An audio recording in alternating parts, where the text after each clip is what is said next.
feel an ache in my body, but if only I'd have no bones. I know the air isn't breathable, and it's no good for my lungs. I feel an anger inside of me, burns like the sun in my chest. I got no patience or self-control. God knows I'm trying my best. If I was a machine, I'd never have to worry. I know that I could always press delete. If I was a machine, I wouldn't be affected by violence on the television screen. Wouldn't have a heart, so you couldn't break it. No such thing as time, so you couldn't waste it. That would be the dream. The world could never bother me if I was a machine. No, no, no, no. If I was a machine. No, if I was a I don't do well under pressure, but if I was made out of steel, I would be so damn invincible. Nothing could undo my will. I wouldn't make bad decisions, no promises or regret. And everything that makes me miserable is a consequence of my flesh. If I was a machine, I'd never have to worry. I know that I could always press delete. If I was a machine, I wouldn't be affected by violence on the television screen. Wouldn't have a heart, so you couldn't break it. No such thing as time, so you couldn't waste it. That would be the dream. The world could never bother me if I was a machine. No, no, no, no. If I was a machine. No, if I was a drunk and high every night, numb the pain, no. Flush it all down the drain. If I could find a way out of this hole, I could do anything. Every night, different guy, numb the pain, no. Flush it all down the drain. If I could find a way out of this hole, I could do anything. If I was a machine, I'd never have to worry. I know that I could always press delete. If I was a machine, I wouldn't be affected by violence on the television screen. Wouldn't have a heart, so you couldn't break it. No such thing as time, so you couldn't waste it. That would be the dream. The world could never bother me if I was a machine. No, no, no, no. If I was a machine. No, if I was a Have you ever seen a well-loved woman? Have you ever seen a soul set free? Have you ever seen somebody been to heaven and back? Well, if you haven't, take a look at me.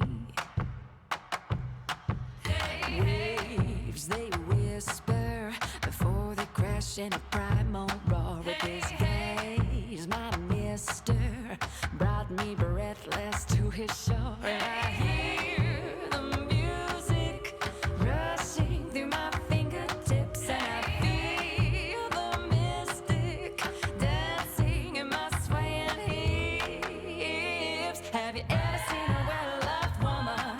Have you ever seen a soul set free? Have you ever seen somebody been to heaven and back? Well, if you haven't, take a look at me.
There's a place at the end of the road.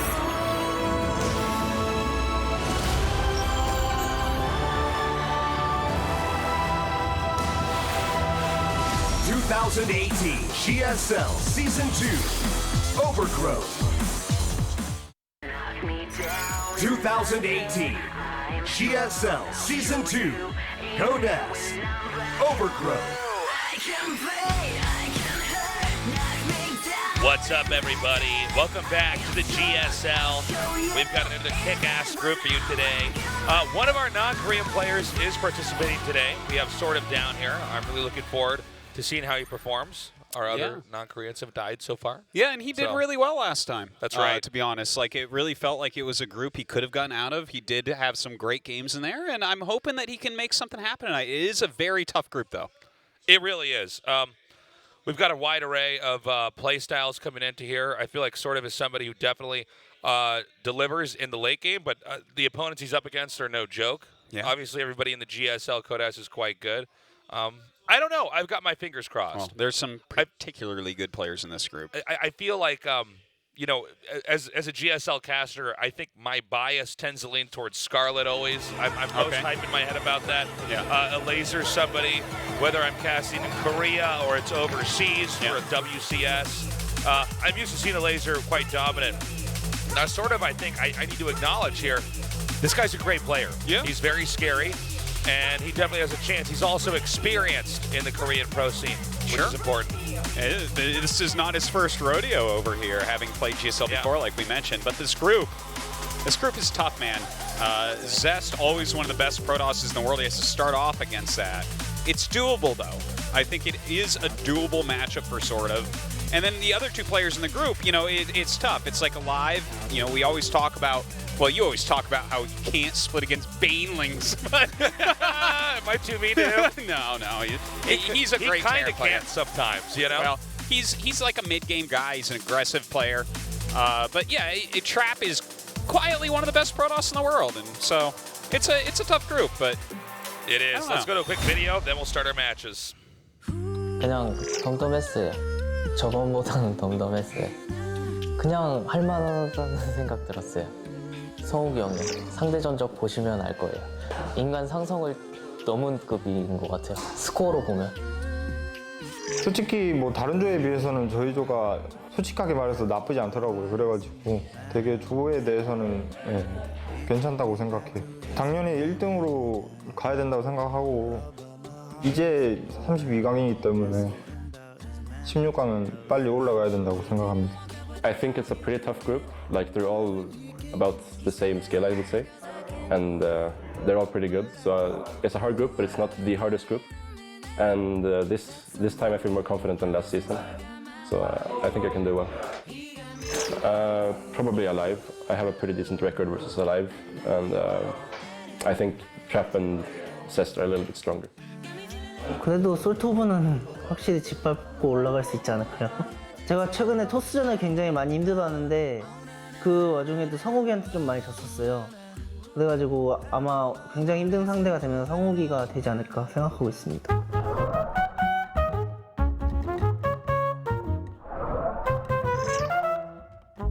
I think it's very flattering. Yeah, it's very nice to hear, but I don't know if I think that way myself. It's very nice. 공무원이라는 말이 틀린 말은 아니라고 생각하는데요. 이상하게 예선할 때는 경기가 엄청 잘 되고요. 그래서 예선은 좀 이상하게 잘 뜨는 것 같고 32강에서도 게임이 잘 풀리는데 이상하게 16강에서만 가면은 경기력이 많이 부족한 모습을 보이더라고요. 그런 부분을 좀 많이 보완해야 될 것 같아요. 저거요. 저거가 쉬워 보여요. 특히 토스전. 토스전 같은 경우는 그냥 일꾼만 잘 찍으면 돼요.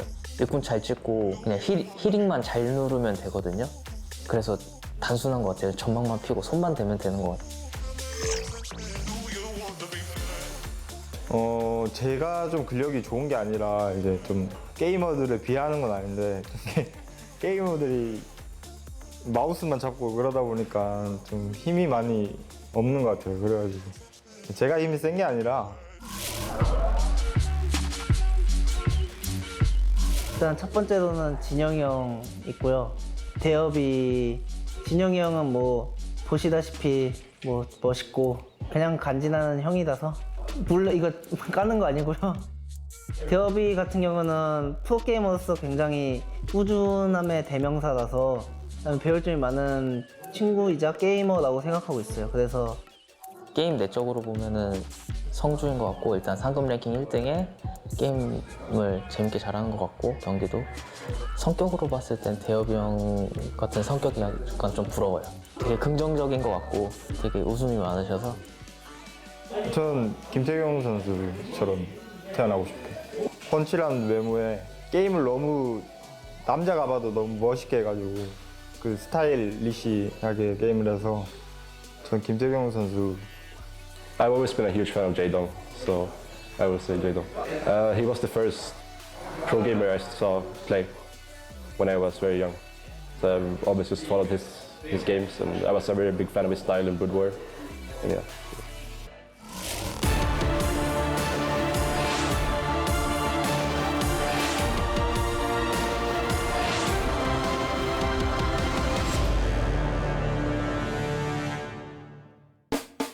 (2018) GSL Season 2 Godes Overgrowth. All right, we're moments away from starting our first match. I think this is an evenly matched group. Anybody could get out. Yeah. Anybody can get eliminated. There's paths for everyone to get out through this group, I would say. I do put the two Protosses down as the favorites here. I think they're overall a little bit better than the rest of the group, but I mean, I could definitely see SortOf or Alive sneaking out of here. A little less sneaking from SortOf. I think his games will be a little bit more straightforward. If Alive gets out, that's where I might be most surprised. You know, we say that, but there was another player we were talking about earlier who it's like we're always underestimating him no matter what. Yeah, there's a few players like that, and truly. I feel like Keen is an example. Yeah, we were sure. casting him. Excuse me, I never expect him to get out, and I know he's good. I'm just used to the same patterns. Yeah. Because we've been doing GSL for so many years. But What is a human but a machine for recognizing patterns? wow, it's true. And this is a pattern I have recognized many a time with Alive. He's a great player. Definitely performed well in the Super Tournament. He seems to be more of a ladder monster in some ways. I think that's what Super Tournament a lot of times brings out is the guys who are truly beastly on the ladder. Sure. Here's Zest right now looking as if his jaw was removed, when in fact that was just a mask slid down onto his chin. One of our Tosis' favorite players. Oh, God. Well, I mean, any Protoss player worth secret. his salt should worship this man. You know, he hasn't been winning tournaments with regular success lately. And I think that this could be his comeback year. He's been talking about that since Pyeongchang. But, like, this guy has multiple times been the best Protoss in the world. And really, if you watch his actual play, like, you get to catch in Zest stream, you're like, huh, I think he might be the best Protoss in the world. But his results haven't been there lately. SortOf hoping to make a splash here this GSL and be one of the only non-Koreans to advance to the round of 16 ever. Well, I think that SortOf, I mean, he's a very good macro player. He can play the long game really nicely, and in fact, I recall specifically in a best of 3 that he had in last season where when he defended the early aggression, he crushed, and then the other games he didn't. I hope that it doesn't really turn out that way for him. This time, Zest definitely puts on some early aggression. He's a big fan of things like Oracle into Archon harassment with some charge lots, sometimes all-inning with that, sometimes macroing out of that. But I just hope that SortOf can kind of adjust his play, and I think he will, if I could just go a little bit deeper into this. Sure. Back in the last season that he played in, people weren't really going Roach Warren steadily. It was just kind of like added if you thought that your opponent was getting a little bit too aggressive, you got your Roach Warren, you stop the charge lots, or you stop the Adepts or whatever. Nowadays, the Protoss attacks have become a lot sharper, so Roach Warren is almost standard right now. Yeah. The games where he went Roach Warren, he won. The games where he didn't, he lost, right? Because he just wasn't able to hold on with Ling, and then Banelings and Queens and stuff. So I think that with this current metagame, SortOf's going to be in better shape in this group. It is a burden of any player who's very good at macro and production to survive that obstacle course from some aggressive players. I don't know if sort of has any surprises here. I know that with No Regret being an influencer here, that's definitely a chance. I think he's somebody as an advisor who identifies that a best of 3 or a best of 5 is something that you have to have a wide array of variety in. Sure. I don't know. I mean, we'll have to wait and see, but I'm curious, and I am hopeful as well. We've had a lot of these non-Korean players coming out to Korea and grinding and doing their very best. A lot of the Korean pros, historically they would not scoff the foreign players, but definitely say they're on another level. A lot of Korean pros now are saying that the non-Koreans are catching up. Yeah, that definitely does happen a lot, but at the same time, a lot of times when we see these interviews, we see him say things like Alive said there. He's like, shouldn't I at least be able to beat up SortOf? Yeah, that's it's true. Like, well, I mean, Alive, you're a really good Terran player. There's no question, right? But it SortOf is someone that I think you should give a little bit more respect to. I think that I think Alive versus SortOf could be a really great match tonight, to be honest. I think you're absolutely right. First game should be an indicator for SortOf. When you compare Alive to SortOf, Alive is somebody who definitely has so much experience in our GSL studio. Yeah. I mean, this is kind of a home field advantage here. Whereas SortOf, when I talk to him, I find that he's just a very confident, thoughtful person. I can't tell emotionally where he's at when he comes in to matches like this. And, for a lot of the players, as we saw in SortOf's interview. SortOf seems like he's always even-keeled.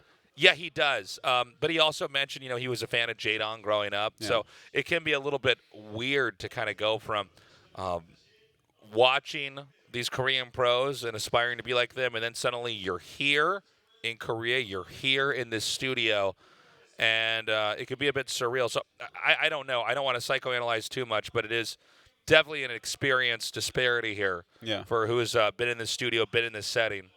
Now, I believe there's some small technical delay, but as soon as we can, we're going to jump right into this game. I don't know. Let's see what happens. Yeah. Who do you think comes out of the group? This is actually a tough one. Okay. I actually don't know if I can predict that. Let me walk it through. I think you're going to say Zest, yes. Who do you think wins that? I think Zest is supposed to win. However, Zest has underperformed as we've casted a lot of his games recently. Sure. I know you're a big fan of his style, but he has not quite delivered. And I don't know if that's from strategic decision making or because you can definitely watch a stream and be like, okay, this guy's pretty sick. But when it comes down to the meta of like best of 3s and how you navigate a group, it's a different beast. When I hear people say Zest hasn't delivered, I want to make some sort of Zest is analogy not delivered. Or metaphor of he has not delivered, though. It's true. Like it rains every summer and it grows your crops for 70 years, and on the 71st year you have a drought, and you're like, it never rains. Yeah, it never rains. Well, it's not raining for Zest, though. I mean, he is a 2-time champion, but I'm not wrong with that. Oh, well, now he's a ninja, man. He's certainly going DTs this game. He's going shredder mode here. Now, Zest has actually a bit of a cold. We should make that clear. Does? Okay. Yeah, he's actually been a little bit sick. So, actually, the producer told me he's actually quite sick. So, sick Protoss player. That's right. Let's just wait until his game start up. That's when you're going to see how sick he is. All right, game 1 is ready. Let's go to Blackpink.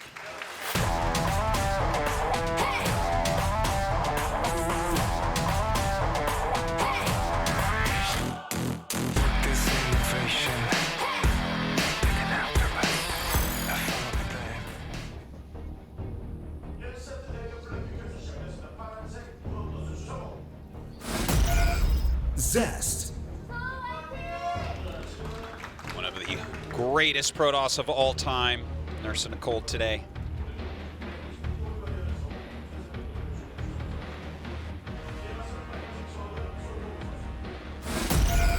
Meliora Esports. SortOf. And we're going to see how SortOf performs here today against an under-the-weather Zest.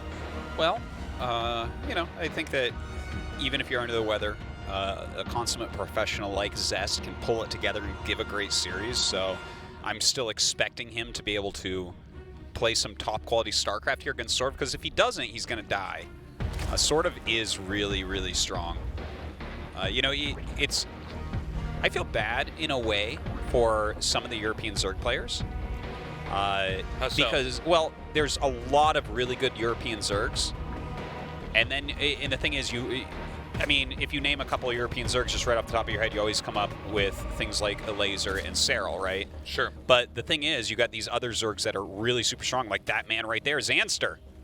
And he's in GSL as well, so is SortOf, right? And these guys are like really top-end non-Korean players. But they don't really get the right recognition. It's kind of like, in a way, you know, Keen, right? Keen is a great player. We were talking about him so much. He played greatly in his group. But at the end of the day, when you think of Korean Terrans, you think of the Four Horsemen, you know? And maybe Gumiho in there as well at this point. And it's just the nature of the beast. Well, I think it's only natural that some players get overshadowed. Yeah. And you know, that is a tough one. Well, because especially when you're of this caliber and you're not the instant snapshot in people's mind of StarCraft or that specific race, that's tough. It's so true. But you know what? The way to get that, to move beyond that, is to hit around a 16 in GSL Code S. If SortOf or Zanster can end up pulling that off, and SortOf, especially today, I mean, this is no laughing matter, this group. This is a legit hard group. I'm hopeful. I really am. So just taking a look at what we see so far, very standard opening from both sides, going right into the Stargate here from Zest, something he almost always does in this matchup. Going Phoenix first, can kind of hide what he's up to, and we'll see if he utilizes that to, you know, throw his opponent off and do some early attack. Either way, it makes the Zerg play a little bit more defensively. First Phoenix is coming out now. We do have the two Adepts just out in this area. It looks like he's going to try to poke in. We're going to see if the Lings will come in here and just try to block that off, because he will most likely have to shade out. Now there is an Oracle follow-up with this. Again, another signifier of maybe how this game's going to go is how much damage can that initial Oracle do. Yeah. Shows a Robo as well as double gas here to that Overlord, just right underneath it. It doesn't mean everything, but seeing the double gas with the Robo, you kind of think, okay, is Zest going to go for a Templar Archives here? He's very well known for going for those Archon drops after his Oracle. Whereas on SortOf's side, just continuing to drone up, getting his spores, good timing. Looks like he should be well defended against this initial harassment. Okay, Phoenix and Oracle come in here now. Again, that Spore in a good position, but with the pickup here, it disables the Queen for a little bit. We're going to have 3 kills here. The Oracle does get away. Not that much HP, but more than we've seen from some other players. A lot of those Oracles are leaving with 1 shot away from killing them. Well, it was some good retargeting by SortOf onto that. The Roach Warren coming up. Charge is on the way right now, as well as an additional 3 gates from Zest. Yeah, the War Prism coming up here as well, so Zest probably going to initiate pretty soon here. Whereas, you know, I guess for the Zerg at this phase of the game, it's a lot more of defending and reacting as you try to navigate your way towards a healthy macro game. Well, especially with a player like SortOf, known for that type of macro play. 5 gates, Tasteless. We're really getting up there in the gateway count right now. Looks like he is moving towards his 3rd base to make sure he can clear out any Zerglings. SortOf actually going to go ahead and commit onto these 2 Adepts, forcing that Oracle to turn on. Still ends up getting him. Might be able to get that probe as well. Yeah, he'll get this probe. No, he will not. Excuse me. I was sure he was going to get that. So a lot of kills there with that Oracle. And the 3rd base still will manage to get up. Yeah. I would be happy as Zest to have that kind of exchange. The Archon drop about to come in here and start hitting workers. Yeah, and his gates as well as Charge are finishing. So I think that this is kind of a placeholder Nexus at the 3rd base. He's starting up some probes again, so he will have some economy behind this as well. But he has the ability right now with this many gates. He has, I think, 7 gates right now. So he definitely can put on a powerful attack. Yeah, he will certainly try to ramp this up now. The Oracle is still back here. It's not going to be used to try to aid into this push. There is no counterattack, it should be noted. Inbound here for SortOf. The first Queen pickup. Now, there's some Roaches over here. The Zealots are going to try to dive in, but it looks like Zest is going to try to juggle some of these Zealots out here. However, the Archons, just now hitting that Overseer, actually. Yeah, some good pickoffs. Picking up this queen as well. Target that down immediately. Good micro from Zest. Sort of having to pull back. Occasionally putting some damage onto that prism, but not enough to really force it away. This is getting almost to be too much. We're now down to 14 drones killed off. One Archon with almost no shields, but also not taking any damage. The Roaches and the Queens retreating behind here. Up to 18 kills now on the workers, and I think with another Warpin, this could get out of hand. Definitely, he needs to make sure the Archons stay safe and alive. There is no easy Warpin zone right here, right now. But Zest just doing a tremendous amount of damage, and really this paid for itself with that many worker kills. Yeah. No problem. Oh no, this was so crazy successful, and don't forget he has a third Nexus behind this. Right. He did make some probes. He wasn't like super regular with the probes, but his worker count is not bad. He's done just ridiculous amounts of damage with this. And the thing is, this build is Zest's bread and butter. This doesn't really bode too well for SortOf because, well, this is like, if there's one build you have to be ready to play against Zest with, is this one. The Oracle into the Archon charge harassment, like I said before we even started the series. I want to, actually, I don't have time to point out. I'll get to this later. It looks like this attack is going to be backed off here. Okay, I wanted to point out that normally we see the Archons juggled in the Warp Prisms, and we definitely had that back there, but what we also saw was some really good juggling with the Zealots. Yeah. In and out of the Warp Prism, and that allowed the Archons to do an insane amount of damage, which ultimately forced some of those workers to be pulled, which is where the heavy-duty damage was implemented there by Zest. For those 18 workers killed off, SortOf right now still on 3 bases.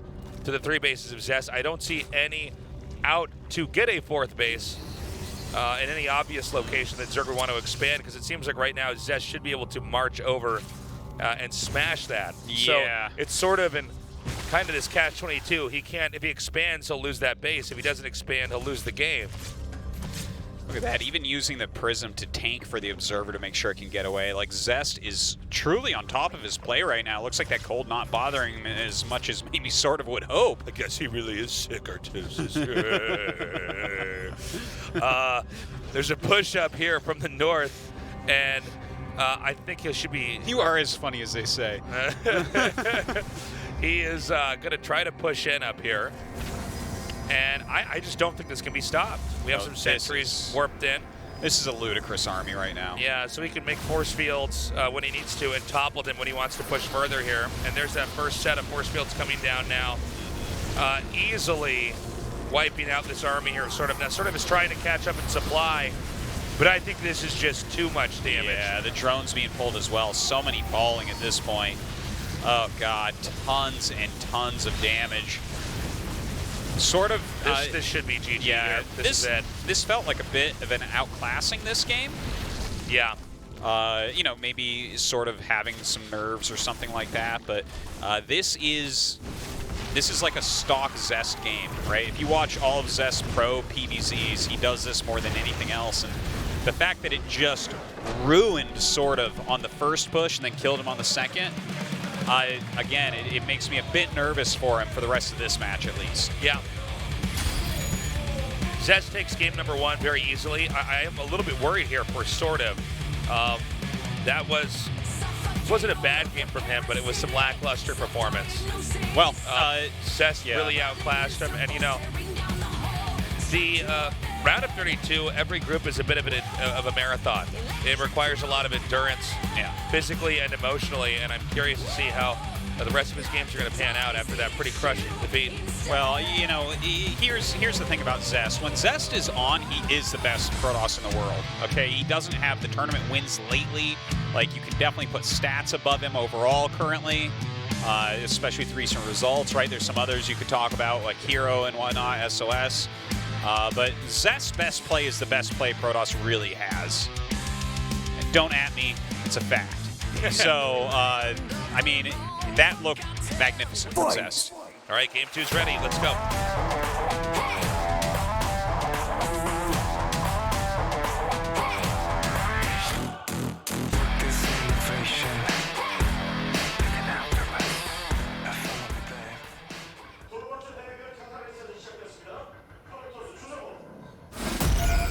Zest. I am curious to see if we're going to have a very short series here and just hop right into the next match, or if he could bring something a little bit stronger this time around. Meliora Esports, SortOf.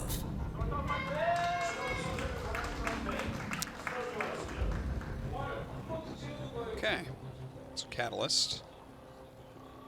You know, the first map that we saw there, Blackpink, was actually SortOf's choice, if I'm not mistaken, from that initial graphic.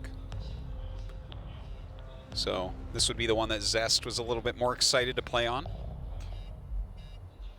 See if he goes for that same type of style again. Of course, you know, we talk a lot about you know, the styles players use. For instance, he really likes that build, but that doesn't mean that it's the only build he has. Zest has a lot of different ways that he can approach the game.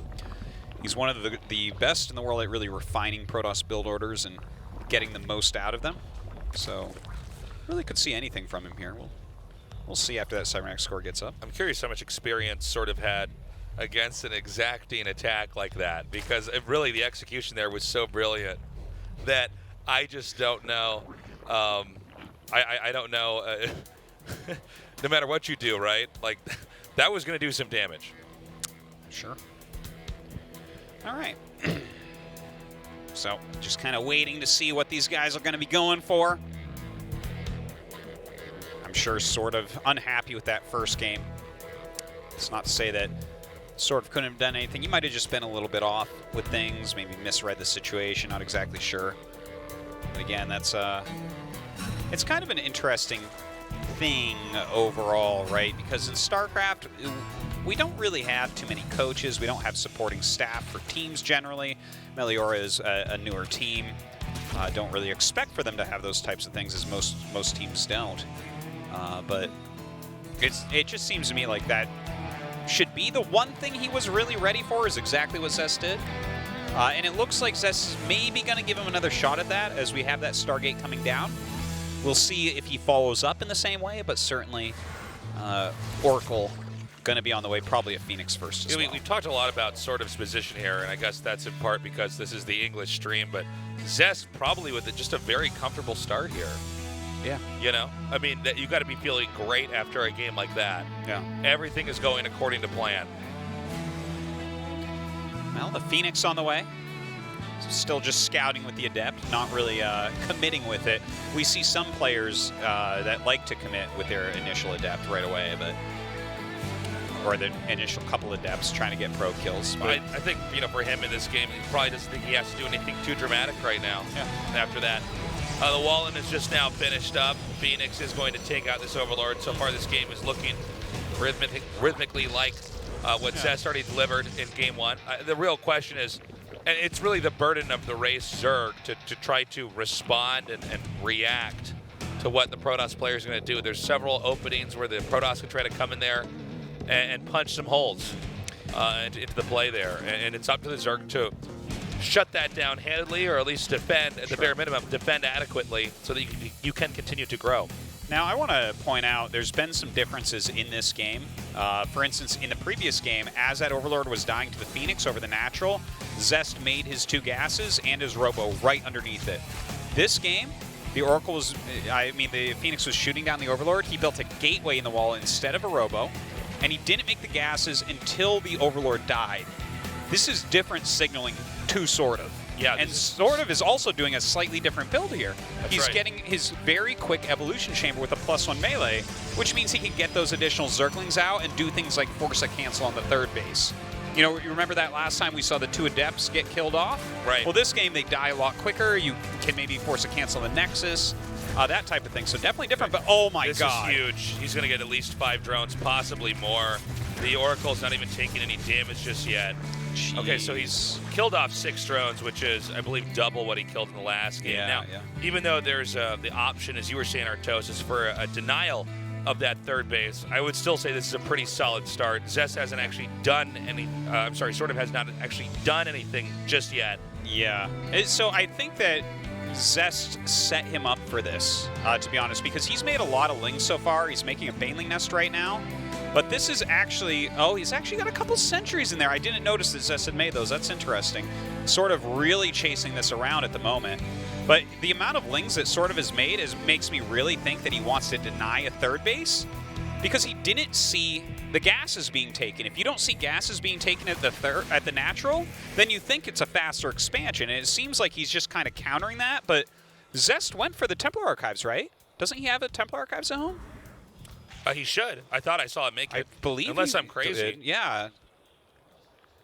Maybe I am crazy. It's I just thought, so I thought hard he actually got it. It's so hard to look at the production tab. Maybe we missed something. How do we do it? A lot of links coming in here. Again, these are fairly well upgraded, but pretty decent force field actually makes it like not okay to try to attack in here. Oh, totally. With that Oracle sitting there as well. He's got the +1 melee, so he's trying to make something happen, but look at Zest shift his play here. He's playing very defensively. He's only got the 2 sentries in there right now. Not sure what the plan is with that. Maybe to mess something up with a drop into the main, but he hasn't even approached that area.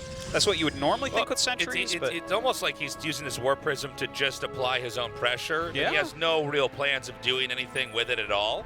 But it's definitely keeping Zerg on the defense, and this has allowed Zest to easily get up at third base. I don't think this can be denied in any way here from the Zerg. Absolutely not. Like this +1 melee Zerglings are like definitely strong, but not against this army we're looking at, that's for sure.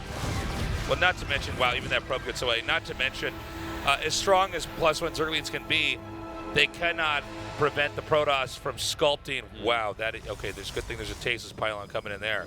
There was a lot of buildings powered in that area.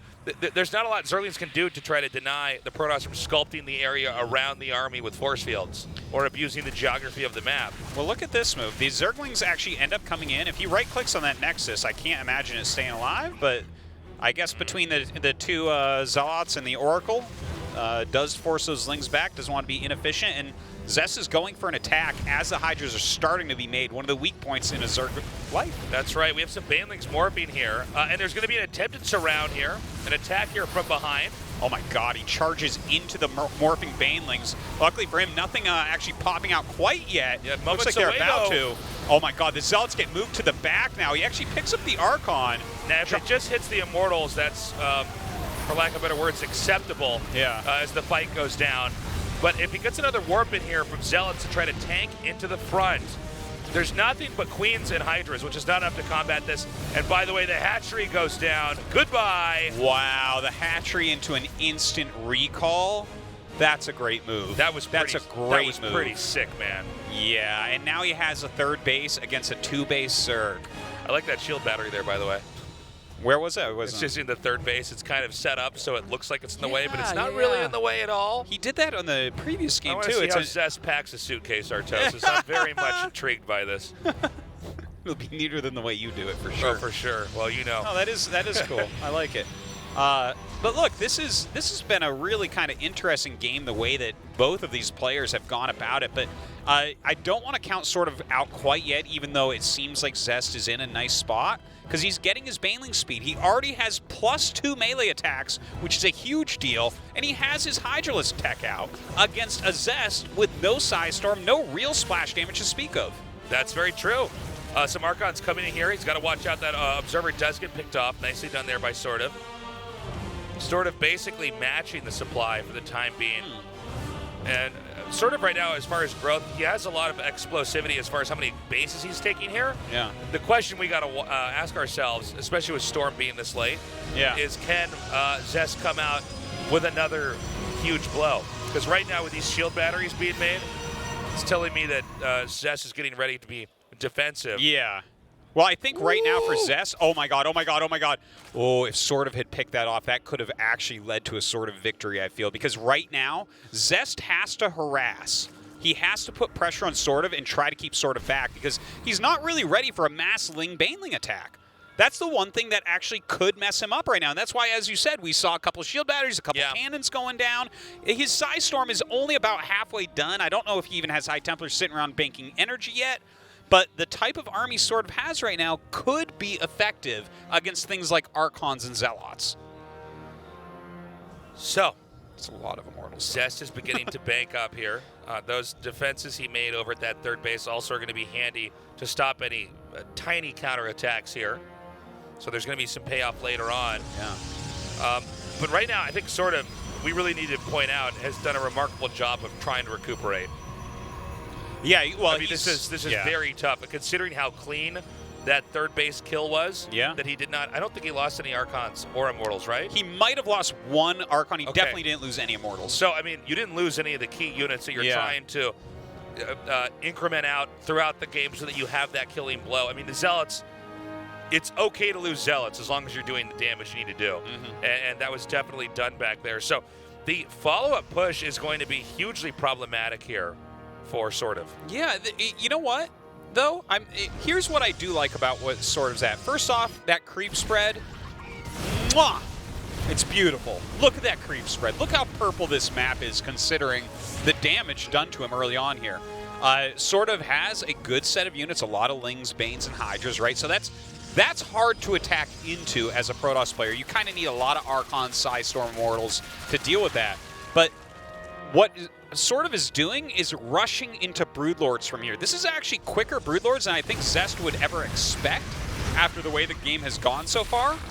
So maybe SortOf gets something done with that Hive tech. It's a possibility. 32 more Lings on the way. It would be, oh, this is kind of funny. Okay, he's going to spend some Banelings over there. Yeah. It's all right. It's not bad. It's not awesome just because those Banelings could be handy for trying to get maybe the 4th. I don't know. This is going to be hard here for SortOf. Again, though, he's done a really good job of keeping that creep spread out. Yeah. It's so good that, look, every time Zest is going anywhere, he's like, no, we'll get rid of those now. Not doing this game. Ooh, good save there by SortOf. But keeping those all those workers still active and mining. Yeah. Carriers are the weapon of choice here from Zest. He hasn't started his mothership yet. I'd really love to see that out of him quickly. But getting into that carrier tech, which is extremely strong, but obviously a good amount of Broodlords can be made before he has like a critical mass of carriers that can snipe them off quickly. One of the reasons I really point towards the Protoss is that start off with a few Tempests as being very robust against those early Broodlord pushes. But will he push immediately? Because this Greater Spire is about to finish. 7 Corruptors lined up beautifully with it. Obviously, we should see those Broodlords starting. More Broodlords, SortOf. Come on. The carriers are going to come out here to kind of match that, as you were saying. SortOf is almost running out of room for supply. He might need to sack a little bit if he wants to get some more Broodlords. Oh, totally. Like sorry, go ahead. I think that this is one of the things that I've seen in just about every Zerg player in the world. I feel like the moment you get your Broodlords, you need to be doing a push. Like, there's so often we see at the pro level where the Protoss is maybe just barely not ready right when the Broodlords come out. And, you know, there's 2 carriers out right now, and of course that's something. The carriers are scary, but 2 carriers will not just instantly kill all your Broodlords like 4, 6, 8 carriers will. Yeah, the carriers are a little bit, they're not support units. Like, they have a definite role. They're okay, that's a good way to put it. They're not a unit you, like, throw in there and it's like a sentry with Guardian Shield. You're like, oh, this kind of just helps overall. Yeah. It's like much more so the fact that they have a definitive role of eliminating the tech that Zerg is climbed to. You know, when you get to Broodlords, in some ways that's sort of the pinnacle of push power for Zerg. Yeah. I mean, there are exceptions. I know Infestors can do a lot with very little. Vipers are good at dismantling armies. You see this now? He's starting to push a little bit. If you keep your Hydras underneath these Broodlords... No, but hold on. This big attack coming in here. Yeah, and it's less than Nexus I'm worried about it, more so the probes. The probes evacuating out of the left side. I like that escape angle. And I think SortOf has actually handled this so well. This really shows everybody how strong of a late game player SortOf is. Yeah, and by the way, I think Zest outmaneuvered himself here. Yeah, he kind of went down a funny angle. Like, the thing is, I think he realizes that this army he's up against, if you look at the way Zest has played this, first off, like, when Lingbane Hydra was actually out, he started adding a bunch of cannons and things like that, right? Because his Psystorm wasn't ready. Here, he sees that army coming. He actually gives up the base. He's sitting there on 2 carriers. He actually knows a full-on attack from SortOf could kill his army and the base. It's much better to lose the base, retain the army, and get a stronger army up. Yeah, that is a good point. Yeah, I don't know. You know, I feel like, I'm not saying that Zest was supposed to go in the game, but it did seem like the front door was sort of unlocked at that 4th base, right? Yeah, well, the Broodlords coming out at that time, like 5, 6 of them against 2 carriers, your interceptors are going to die before you target them down, and then suddenly you have like Broodlords with Broodlings zoning out everything that you have, like your High Templars, and keeping your Immortals busy, and then that's a recipe for disaster. And the fact that he's kind of stayed calm, he saved a good amount of probes there, right? He just sends them back as he gets this back up. His army is so much better right now than it was at that first attack. Yeah. Has SortOf's army gotten better? Not significantly. He's added like a couple Vipers, a couple Infestors, but like overall it's the same He was really max. Ling heavy though. I think he was so Ling heavy for a while because he had to be ready in case Zest pushed out. He's going to get this Nexus as well, I believe. Well, he's going to get one of them. SortOf is, he's actually so good. Yeah. You know? Oh my god. That's kind of crazy, actually. Look at these Banelings. What are you going to do? Onto the Robo! Look at that Baneling Viper. I love it. Oh my god. Okay, actually, that's pretty surprising that those are going to come in here and get 15 kills. Maybe more? 18 kills. Well, he doesn't get the Nexuses, but that was some significant probe damage. 18 going down, just 32 probes left for Zest, and not a big bank to remake this with either. He hasn't really mined from that 5th base location. The 4th base died once. He's had a hard time reprobing it. Zest has a very scary army, but with the type of macro that SortOf has going on, I mean, you can't deny that he has a good position here. Dare I say he's winning the game, Tasteless. After losing his 3rd base. Saying already. Well, I mean, that's what's kind of crazy about it. I think for parts of this game, I was thinking, no, this can't be right. Okay, there's really solid defense here. This army is just too honestly. Oh, what? Yeah, the little Ling run around there. Everything else a diversion. Shine our Observer with that great pan down there. We just go down slightly. There were Lings at the bottom of that Nexus. So that was actually a great pickup. At first, I thought that was just an attack, but very intelligently done there by SortOf. He takes out that Nexus. This keeps Zest on 4th base. 4 bases, excuse me, with a 5th base inbound. There's a lot of Void Rays in this army now. And that can be a good thing and that can be a bad thing. More and more Infestors being added, more and more Vipers being added. So the combination of fungal growth as well as parasitic bomb, well, that can wreck Void Rays rather quickly. So I'm a little bit nervous for Zest over that. How many High Templars? He has 5 right now. If he can really be on top of feedbacks and Psy Storms, then his army can totally butcher what SortOf has. This really is becoming a battle of who gets their spells off correctly on their opponent's units. And let's keep in mind that Zerg has to grow at a faster rate than Protoss. This map can easily be split in half. Okay, hold on up a second. We got a big attack here. I'm coming at that angle. Storm's definitely abusable, so that's going to go with an escape out there. So, as I was saying before, this map, you're going to get this cut in half. So there's always this big looming question, which is that, what if Zerg spends all of their money and Protoss is defending the whole time? And, you know, how does Zerg win that? And the answer really is with good spells. You want to always try to trade in energy, your energy on, for instance, like Infestors, and try to take out their gas-intensive units like the Archons and the Immortals and such.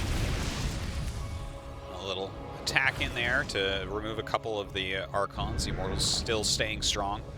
SortOf did just get a Ultralisk Cavern. Definitely doesn't want to make any of those until these bad boys are gone, though. No, certainly not. You want to see cost and efficiency at its finest. That many Immortals versus any amount of Ultralisks. There you go. Yeah.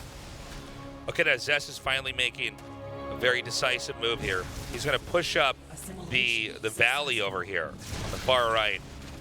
Now, angling is very important for the Zerg to try to engage this, and this air army is actually a little bit more nimble than the Broodlords are. Okay, he does have High Templars with that. I was going to say, like, a couple spells would wreck that army. You fungal all that and throw down 3 parasitic bombs and goodbye. Now, this has made a very good opening here for SortOf. SortOf will take this Nexus out again. I don't know what's defending the bottom left. We'll probably get a shot of it in a second. It's just these Immortals, and honestly, Lings and Hydras are fine against that number of Immortals. And this army here of Zest is going back. I feel like Zest has really navigated this game into a position that was in some ways a little bit harder for him to close out, you know? Yeah, it's interesting because he did that really solid damage, but then SortOf got into a nice position, compositionally speaking, And Zest started to defend as I think he had to do, but it seemed like sort of never planned. I think he knew, he's like, okay, you don't have Psy Storm, like I'm actually fine to tech up, and he got it into the late game where sort of definitely feels very strong. And he's just playing the late game so well, like he's going down the roads that have the units that he can kill on or the bases that he can attack, and Zest, like, excuse me, we haven't seen him really show us how to utilize this late game army in such a way to win this war of attrition against SortOf. Like, so far, the way I'm watching both of them play, this really feels like SortOf's going to be able to take it just based on the way that they're using their armies. Yeah, well, especially with Zest just moving away from actually defending his base. I mean, this is a very technical end game here. And SortOf is not really suffering a lot of losses throughout this. I mean, we see Lings being taken out here. Those are, of course, incredibly expendable. Okay, now he's going to push up here with these Immortals. These Immortals are eventually going to become less significant here.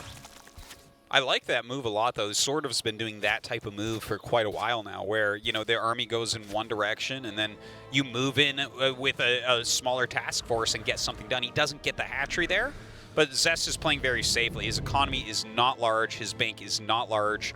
His worker count is abysmally small, but of course that makes his overall army really strong as well, don't forget. SortOf has basically had central control of the map here and keeps wiping out this base. Now Zest is doing something very decisive. He's pushing all the way up to the upper right and taking out this base, and he's going to push in over here. Now the Broodlord's kind of the natural enemy of the Immortal. The Immortal can't really do much mobility-wise to get through there. Now SortOf has lost his base. Yeah, and he's waiting for this army to come over. Look at this. The Immortal Charge Lot group on the left-hand side should be able to eliminate a base when all of this comes over to attack Zest's actual army. Okay, recalls. Look at that. SortOf never chased it all the way down. He's actually kept a slightly more central position, but the big part of it is Zest doesn't know exactly where the army is, so he hasn't moved this army. So that was a very careful play from SortOf, which pays off.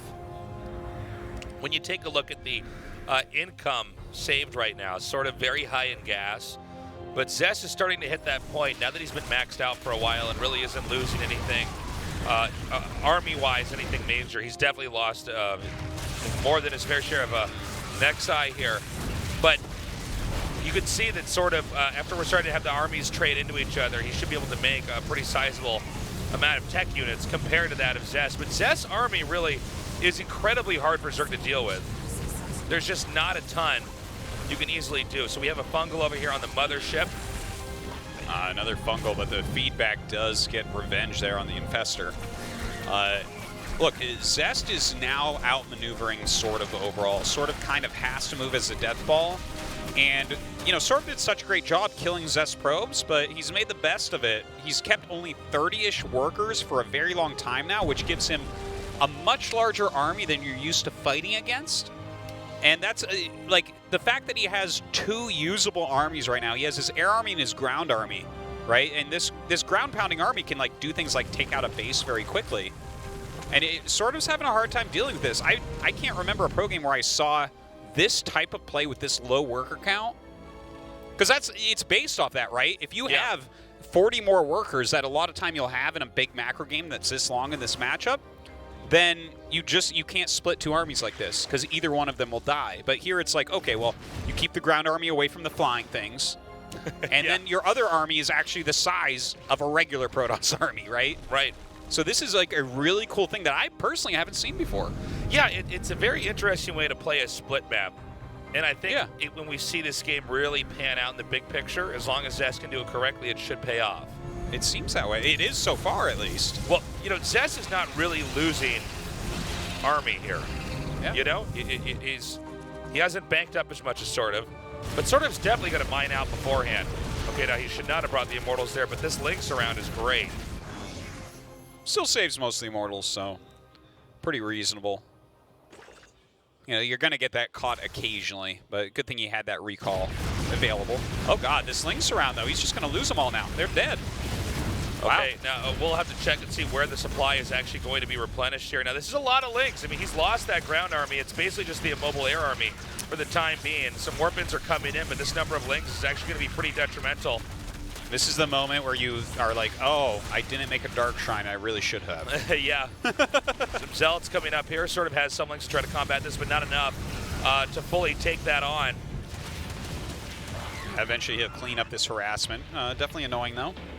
The 3 Zealots being worth their weight in gold, really. Killing off a few drones, forcing some lost mining time, forcing the army to move up here.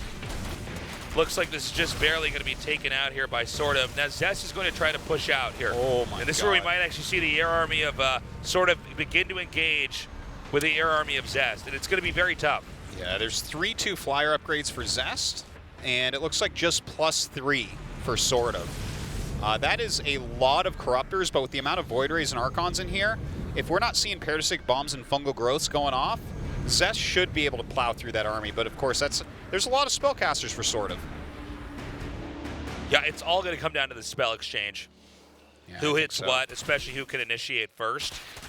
You know, this has been, well, we're almost to the 30-minute mark of this game, but when the engagement comes down, it's going to be a matter of seconds for who can cast what, how fast. Look at this move again. Like, he doesn't even have much supply to warp in over there. Not even much money either. Nice counterattack there by Zest, but obviously he is losing some of his important buildings here. Sending the Oracles back. That's actually really nice usage of them right now. You just think about them late game as units to tag your opponent's army so you can start picking it off, but nice use to clean up a Zergling harass. Well, especially considering it's just energy. You know, you just turn the Oracles on and they just mow down all the Lings. Yeah. And then, you know, and of course, we as StarCraft 2 players, we look at the Zealots as expendable always. Same with the Lings, right? But ideally, if you're going to math out all the resources gathered on the map, the Oracles are still gunning down those Lings for free. Yeah. Now, ooh, nice counter tag. Love it. You know, you know what you said about we normally view Zealots as expendable. This game a little bit less because he was on 30 workers forever. His bank is very low. He's made a few more at this point, as he did lose all his Immortals. This is such an interesting play from Zest. Like, SortOf is playing a really solid macro game. But the fact that Zest came back into it by having such a low probe count, but now he's kind of reprobing a little bit and going into just Deathball mode because he did lose the Immortals. It's not like you want to remake Immortals right now. yeah, he dipped down super low. But sometimes we see people with that many Immortals, you just see them like go right-click on a hatchery somewhere. They're like, well, I do need to get rid of this. Let's do a trade. Yeah, but they Zest need to be actually definitive. utilized them for a long time. Yeah, I'm not used to seeing that sort of chess game play there. It's super cool, though. Because you're totally right, Artosa. I'm used to seeing the Immortals right-clicked on a hatchery, or they get a Warp Prism, they send one into the main with 2 Immortals in it and start trying to gun down, like, I don't know, a Spire or something like that. But yeah, he definitely came in here with a plan. Now, this game is slowed down to a crawl. Yeah. Which is interesting. Zest has never been able to keep any of the 3 expansions on the second perimeter of his side of the map. Now, I think eventually he's going to have to hold one of these, but he also can't poke out. But I don't know if Zest's plan this game is to actually try to push out and end the game so much as it is to starve out SortOf and force him to use his resources inefficiently. Yeah, I think that could be because his actual plan. The number here. of bases here. God. Hold up. Yeah, no, this is it right here. This is the big moment. Even Ultra's coming in for the flank. Some gigantic parasitic bombs coming in on top of those fungal growths. Eventually they do start to wear off. Most of the interceptors actually going down right now, and GG is called. SortOf takes down Zest. So sick. In a super awesome game. Yeah, considering that bumpy start there for SortOf, the fact that he managed to hang on, to recuperate, and then to close it out. You know, Zest was trying to go for a super long game, but he did not get enough resources. Like, when you lose an army like that, how the hell are you going to take one of those 3 bases outside closer to the Zerg?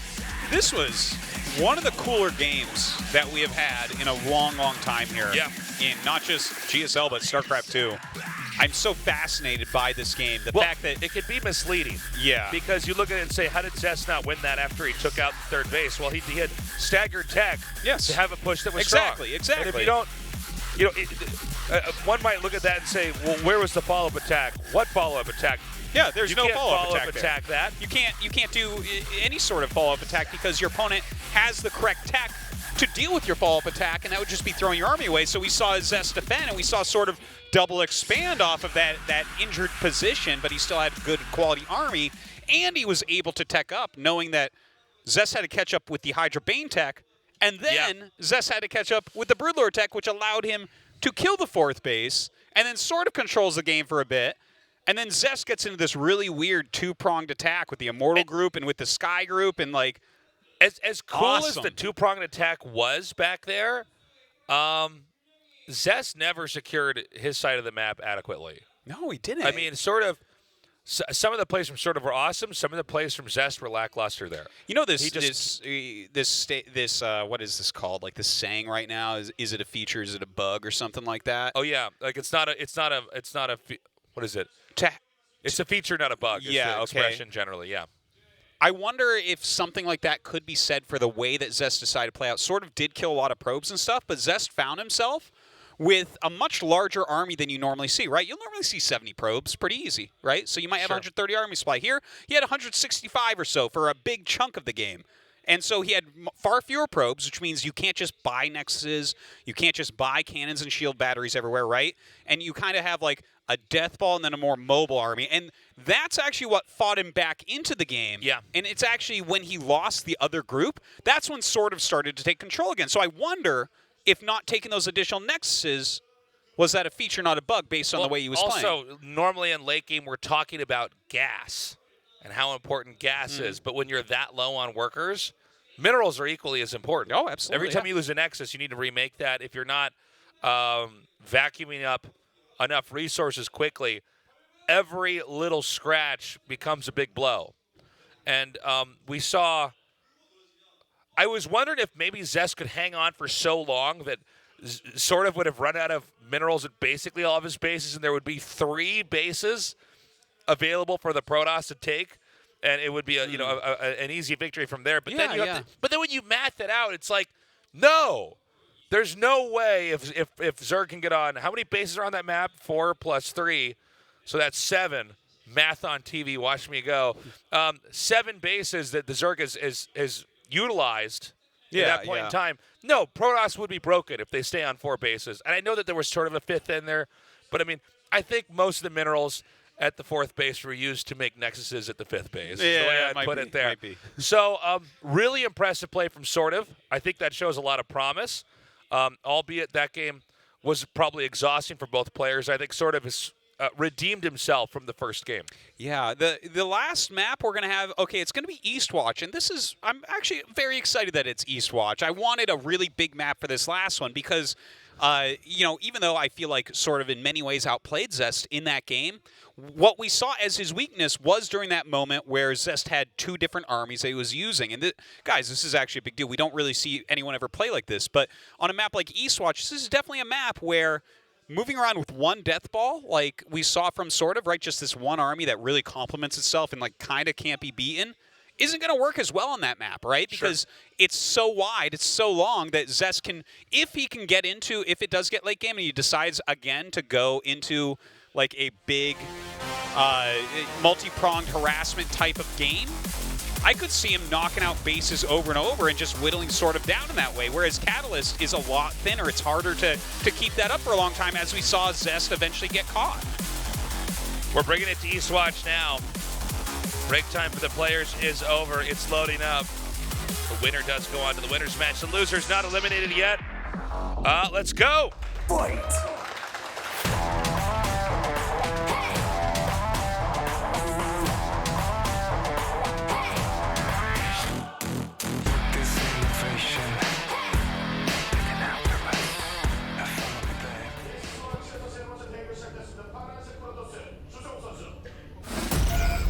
Zest.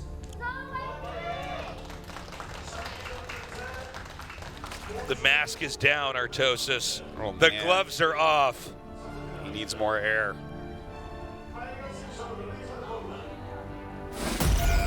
Meliora Esports. SortOf. Dude, this series so far. Yeah, he's going to have to change his name indefinitely.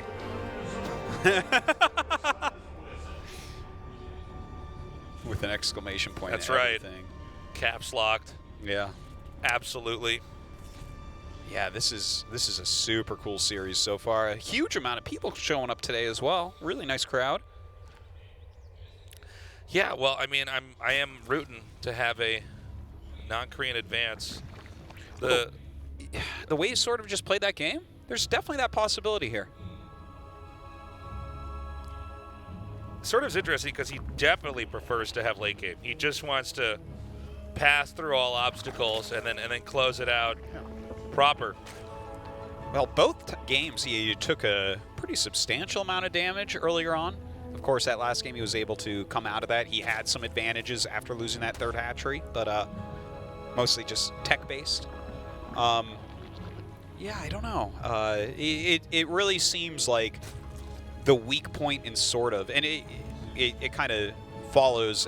I've many times in the past mentioned that the one player that sort of reminds me the most of is like Hydra, the way that he seems to approach the game, where he's like really aiming for that late game. He's trying to play as if everything's perfect. Yeah. Which is not in any way a negative thing. This is a certain style that some macro players follow. Really seeing macro as the one true path.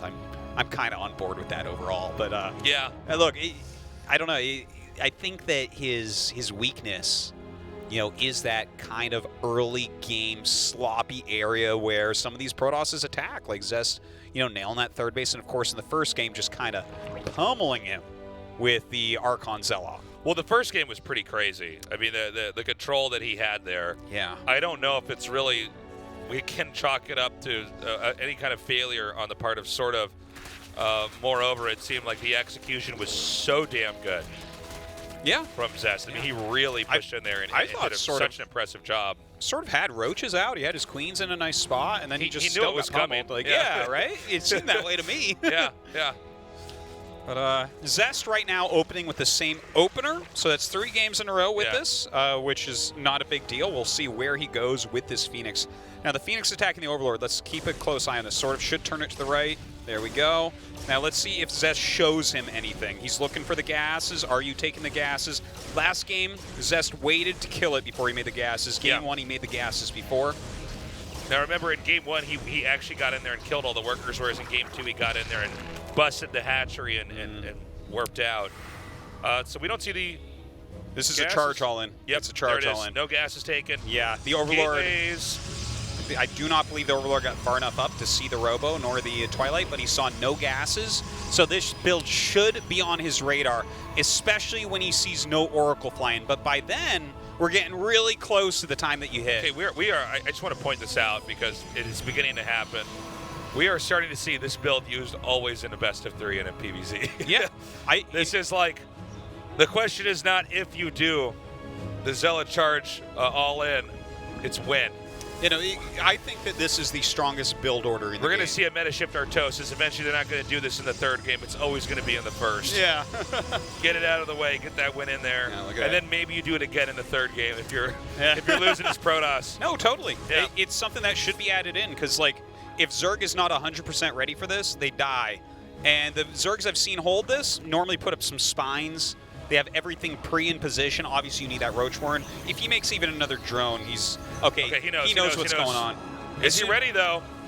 5 roaches on the way, 2 spines on the way. God, this is going to be so tough. This is like the most brutal rush that there is. Okay, we have to wait and see. The Zealots are beginning to warp in now. Oh, this is an exciting moment. 9 roaches on the way. He's trying to knock down these rocks. Yeah, he wants to isolate the areas that Zest can actually push into. There's a sacrificial creep tumor under where those rocks are going to fall. That's right. Okay, here come the Zealots right over the creep. He sees them, bringing down the rest of his army. Okay, 5 queens. Don't know the energy exactly on them. Here we go. Zealots coming in. Some drones pulled here as well. Again, SortOf has to just brace for impact, weather the storm, and so far the control's been pretty good. It has been, but the Phoenix comes in. The transfusions are used. The drones got pulled as well and knocked out. The charge continues. Backing up right now. He cleans up the last queen, so no more anti-air to deal with the Phoenix. No more anti-air to deal with the Warp Prism.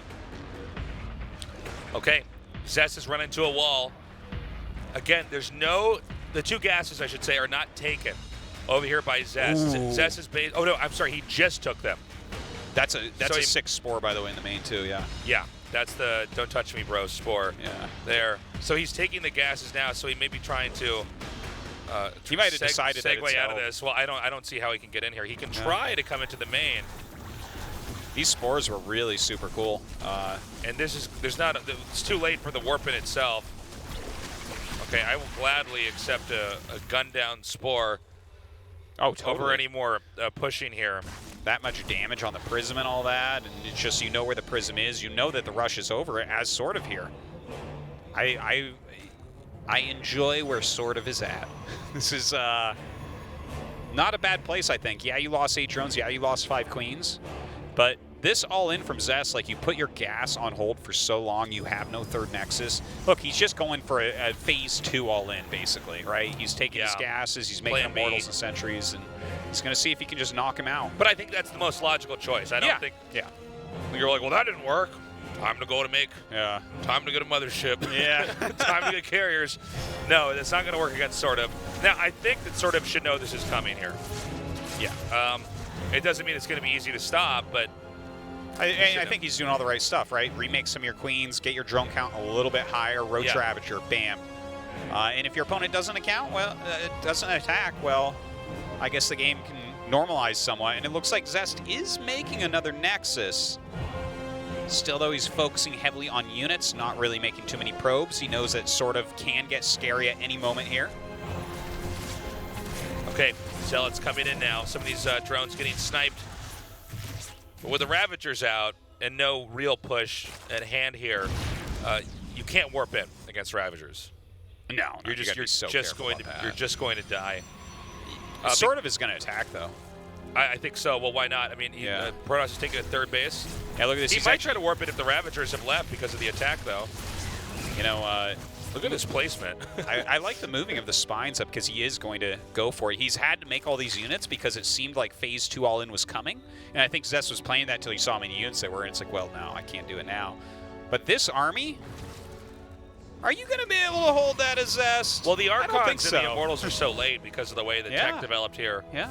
I mean, this attack, it's not even so much about, like, the positioning or anything like that. It's just the muscle that Zerg has. Now, that being said, Zest is crafty, but this flank is going to be so good. Yeah, the force fields are going to have to be more than perfect here. It's a good split of units by Zest. He's got to force field that first group out. Oh, I didn't even see these Lings and Roaches come in here. This is painful. The more that SortOf can split his units, a better chance he has. Some good force fields go down, but the Zealots getting surrounded. The Immortals not all firing at once. There's just too much going on here. Oh, my God. This should be the beginning of the end, as SortOf has done it, taking out a 2-time GSL champion as the Lynx come in and more corrosive biles laying down. Zest will be going to the losers match. Yeah, it looks like there's almost no chance at this point, but he does have these Immortals. He's trying to micro as best he can. Nice hot pickup there on the Immortals. Oh my God, did I call it too soon? You know, it's crazy what you can do with an Immortal and a Warp Prism Artosis. Yeah. The juggling is so sick. All you need is Immortals, a Warp Prism, and a Dream, and your opponent not to have anything that flies or hits air. Okay, so I did call it too soon, and now a lot of Ravagers have been picked off. Is Zest going to be able to seesaw this back? I thought for sure, man, with those 3 different attacks coming up there. Hey, I mean, it was a really nice amount of surface area, and Zest made some mistakes there. Not all of his Immortals were in the middle fight at once, right? It seems like the one in is natural. He warped in just the right amount of units to deal with that, and he slowed everything with force fields at the bottom. But the fact that he ends up holding on, and he's actually got a solid probe count. You can't, I mean, this is not bad considering the way that this game has been going. His economy is kind of with it. He's got decent units, right? He's got a good amount of Immortals. He doesn't have upgrades started or anything, but either does SortOf. They're both kind of in this weird phase where they're a little bit lower on drones and bases than they want to be. Yeah, they're in like upgrade limbo or something. Yeah. Like they're forced into the tier 1 upgrades. Oh, almost gets that. That was a Q move. Warp Prism gonna have to back up now. You know, the angle was pretty tough for SortOf to try to get in. And we're going to see him try once again. Now, I think that SortOf might want to proceed with caution here. This is a kind of a bottlenecked position. And he's going to commit. I don't know if there's any more force fields actually available now. Oh, some of these biles starting to hit these Immortals as well, but he's got enough of them that he's really punching back through this army. I'm a little bit surprised he actually tried to push through there. Now, again, if the Immortal count begins to dwindle, then we know Zerg can start to succeed. But if you notice, every time these attacks happen, not a single Immortal dies. Certainly. Keeping the Archons alive is helpful, but you know, if sort of eventually is facing off against, let's say, not 5, but even 8 Immortals, I mean, how is he going to handle this attack? Wow, that is such a scary army from Zest continuing to come across the map right now. I think this was a little bit mismanaged here by SortOf. I think when he held off that attack, I don't know, you know, Zest knows how to skirt the line. Well, that is maybe his superpower if you had one, truthfully. I mean, this whole series, he's really been able to keep a rhythm that's quite unusual. And I think actually, well, hold on. This is actually a lot of kills. Let's see if SortOf holds off this attack. Well, if he can still hold on against this attack coming in, he's got his Hydralisk Den up, so maybe he makes something happen from there. Oh my god, that's a lot of Immortals. Yep. And with mostly Roaches and the Lings getting melted here by the Archons in the front, the Immortals should be able to punch through here. Seems like Zest just has the perfect composition at this point against what he's fighting. Zest is just a little bit more refined. This has been one of the funnier PvZ matches I've actually casted in StarCraft 2. GG. Wow, Zest actually did it. That was such a seesaw game back there. Yeah, that was a great series. I love that series right there. And Zest ends up taking it 2-1, but SortOf played really well and should still be feeling okay about this group, I would say. Like, well, if he hits Zest again, it is not unrealistic for him to have it go the other way and beat Zest 2-1. That was really well played by SortOf overall. Yeah, I feel like SortOf just had to change a few dials there. Yeah. Well, open up the dashboard and just make a few micro adjustments, and he can absolutely do it. But also, emotionally, a very frustrating game for him. You ought to be in the winner's match of this group. Every player is good. It is so true. And you know, I understand his attack in that last game. You made so many units, your opponent's expanding. You want to do it, but unable to break through. We'll be back after the short break.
The colors of you, I see them too, and boy, I like them.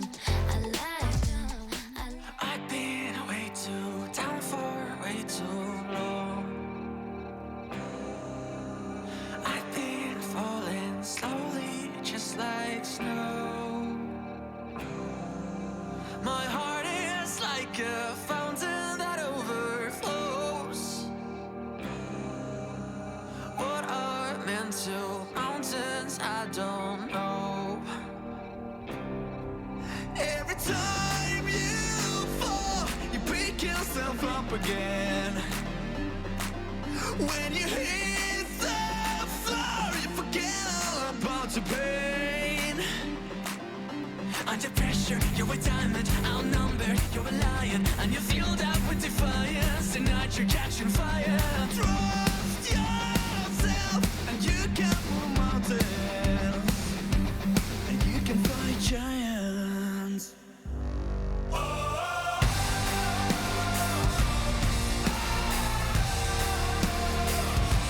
And you can fight giants.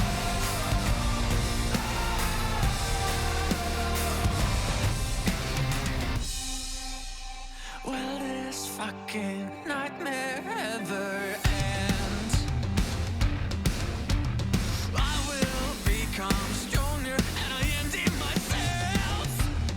Yeah, I am a juggernaut. I won't stop till I'm an apex, smashing this verse like I'm a T-Rex, aiming for progress, training for you, flex, I'm phenomenal. Nothing's impossible, turn me into a motherfucking animal. I am powerful like a giant. I will triumph, making the most of my life and its trials. Every time you fall, you pick yourself up again. When you hit the floor, you forget all about the pain. Under pressure, you're a diamond, outnumbered, you're a lion, and you're fueled up with defiance. Tonight you're catching fire. Trust yourself, and you can move mountains, and you can fight giants.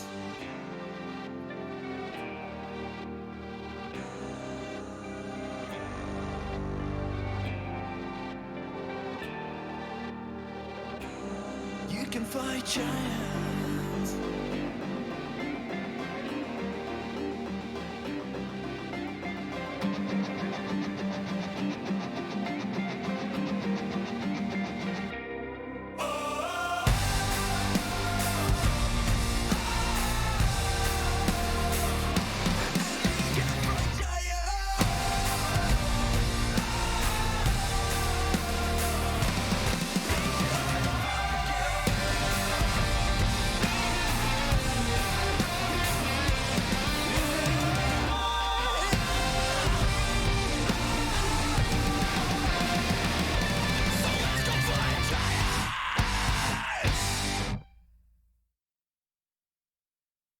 아프리카 TV에는 당신이 아는 것보다 다양한 인종이 살고 있죠.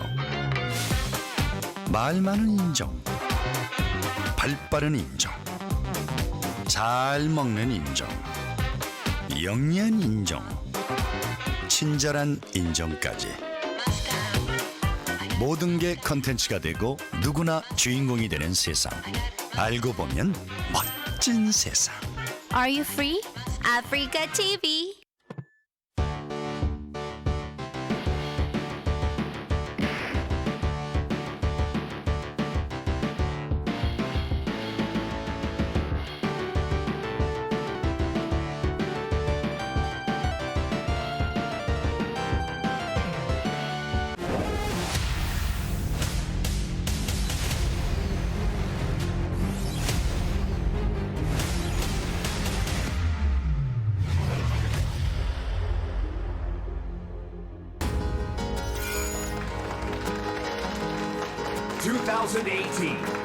GSL Season 2, Codas, Overgrowth.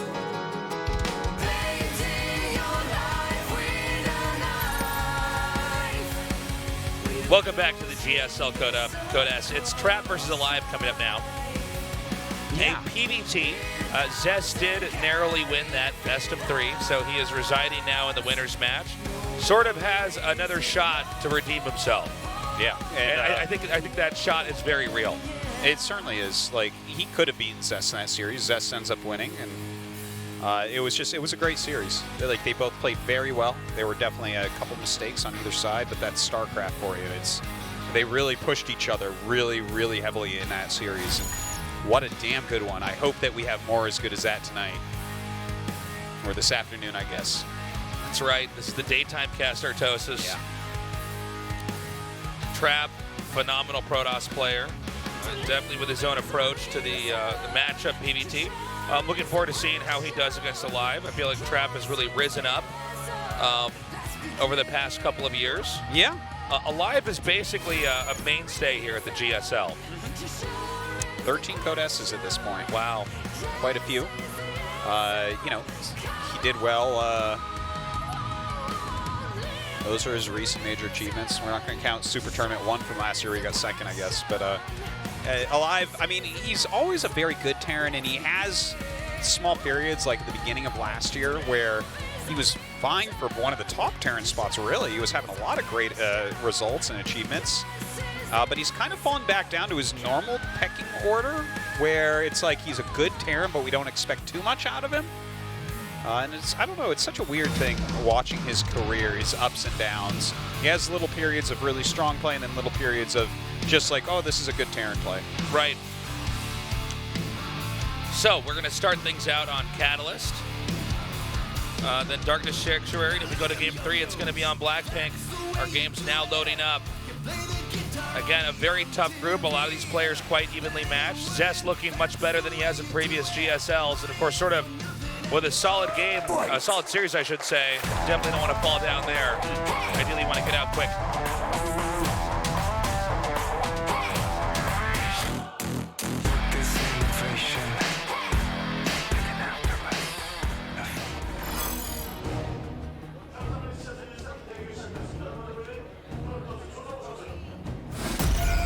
Jin Air Green Wings, Trap.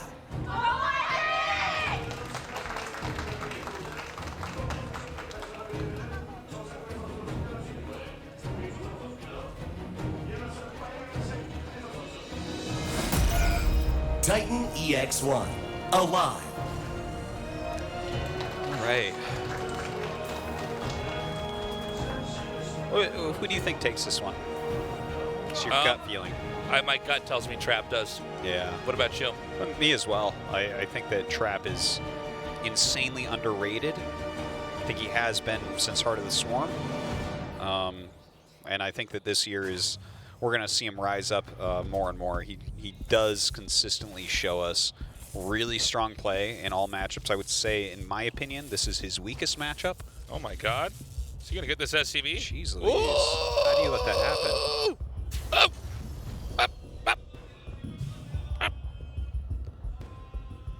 That's it. Can you make Can the you full turn to being get back? this SCV? Wow, it turns around. Watch, that probe's going to be out there to zone and body block. This is why he's making It's like a StarCraft 1 probe, man. Yeah, seriously. Okay, he forces the command center to be off center. Where is he? Oh! Look at this dance. Well, this is a more entertaining early game than we normally get. Yeah, no, I love it. This matchup. The Marine awaits. Okay, it's over. Everyone go home, it's over. All right. There's nothing to see here. It's here. going to pick up when we have a little bit more tech here for Protoss. Oh, look at the build that we're seeing. Ooh. This is a good build for this map, too. Yeah, oh, he's Buffy making a Marauders. I love this is so cool. You know, Alive has had really unique builds from him. Yeah. He likes to be a little bit aggressive. Usually when he's had more success, I should say, he's been a little bit more aggressive in kind of his own way as a Terran player.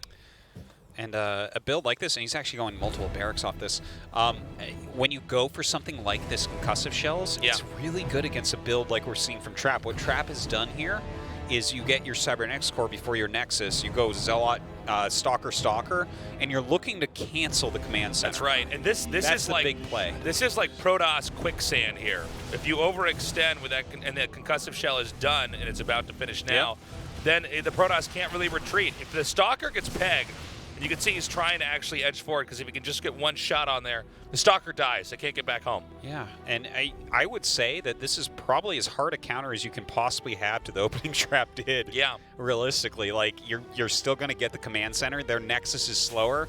You get a free unit kill, and you have pressure. It's like all these wonderful things. But the way that Trap is countering this right now, 2 thumbs up, okay? He's getting his shield battery. Of course you're going to need that. He's been making nothing but Stalkers. Okay, he's got the right units of micro. And getting into the Robo, oh, wow, his Zealot He saw even the second barracks. That's so huge. Yeah, so, like, the fact that he's getting Robo, he can just make, like, an Immortal and go into Colossus from here. And just make ground units, and he's going to be A-okay. So, the Robo's now done. Got some more gates coming up here, and I think Trap has really brilliantly maneuvered this, considering. You know, we saw initially the Zealot's going to die no matter what, but the fact that he managed to scout that and identify that Alive is trying to up the pace here, and get a little bit more ground domination. Because of the way the upgrades came out here, Starport's going to be a little bit later.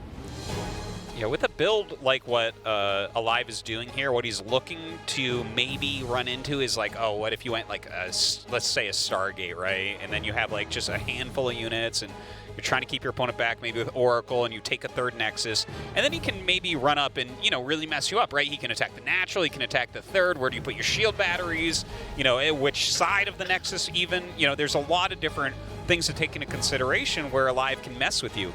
But this follow-up from Trap, like the fact that he just like has units, and look at this, he's not being overly greedy. He's getting 1 Forge, not 2. Right. He's going into Colossus Tech.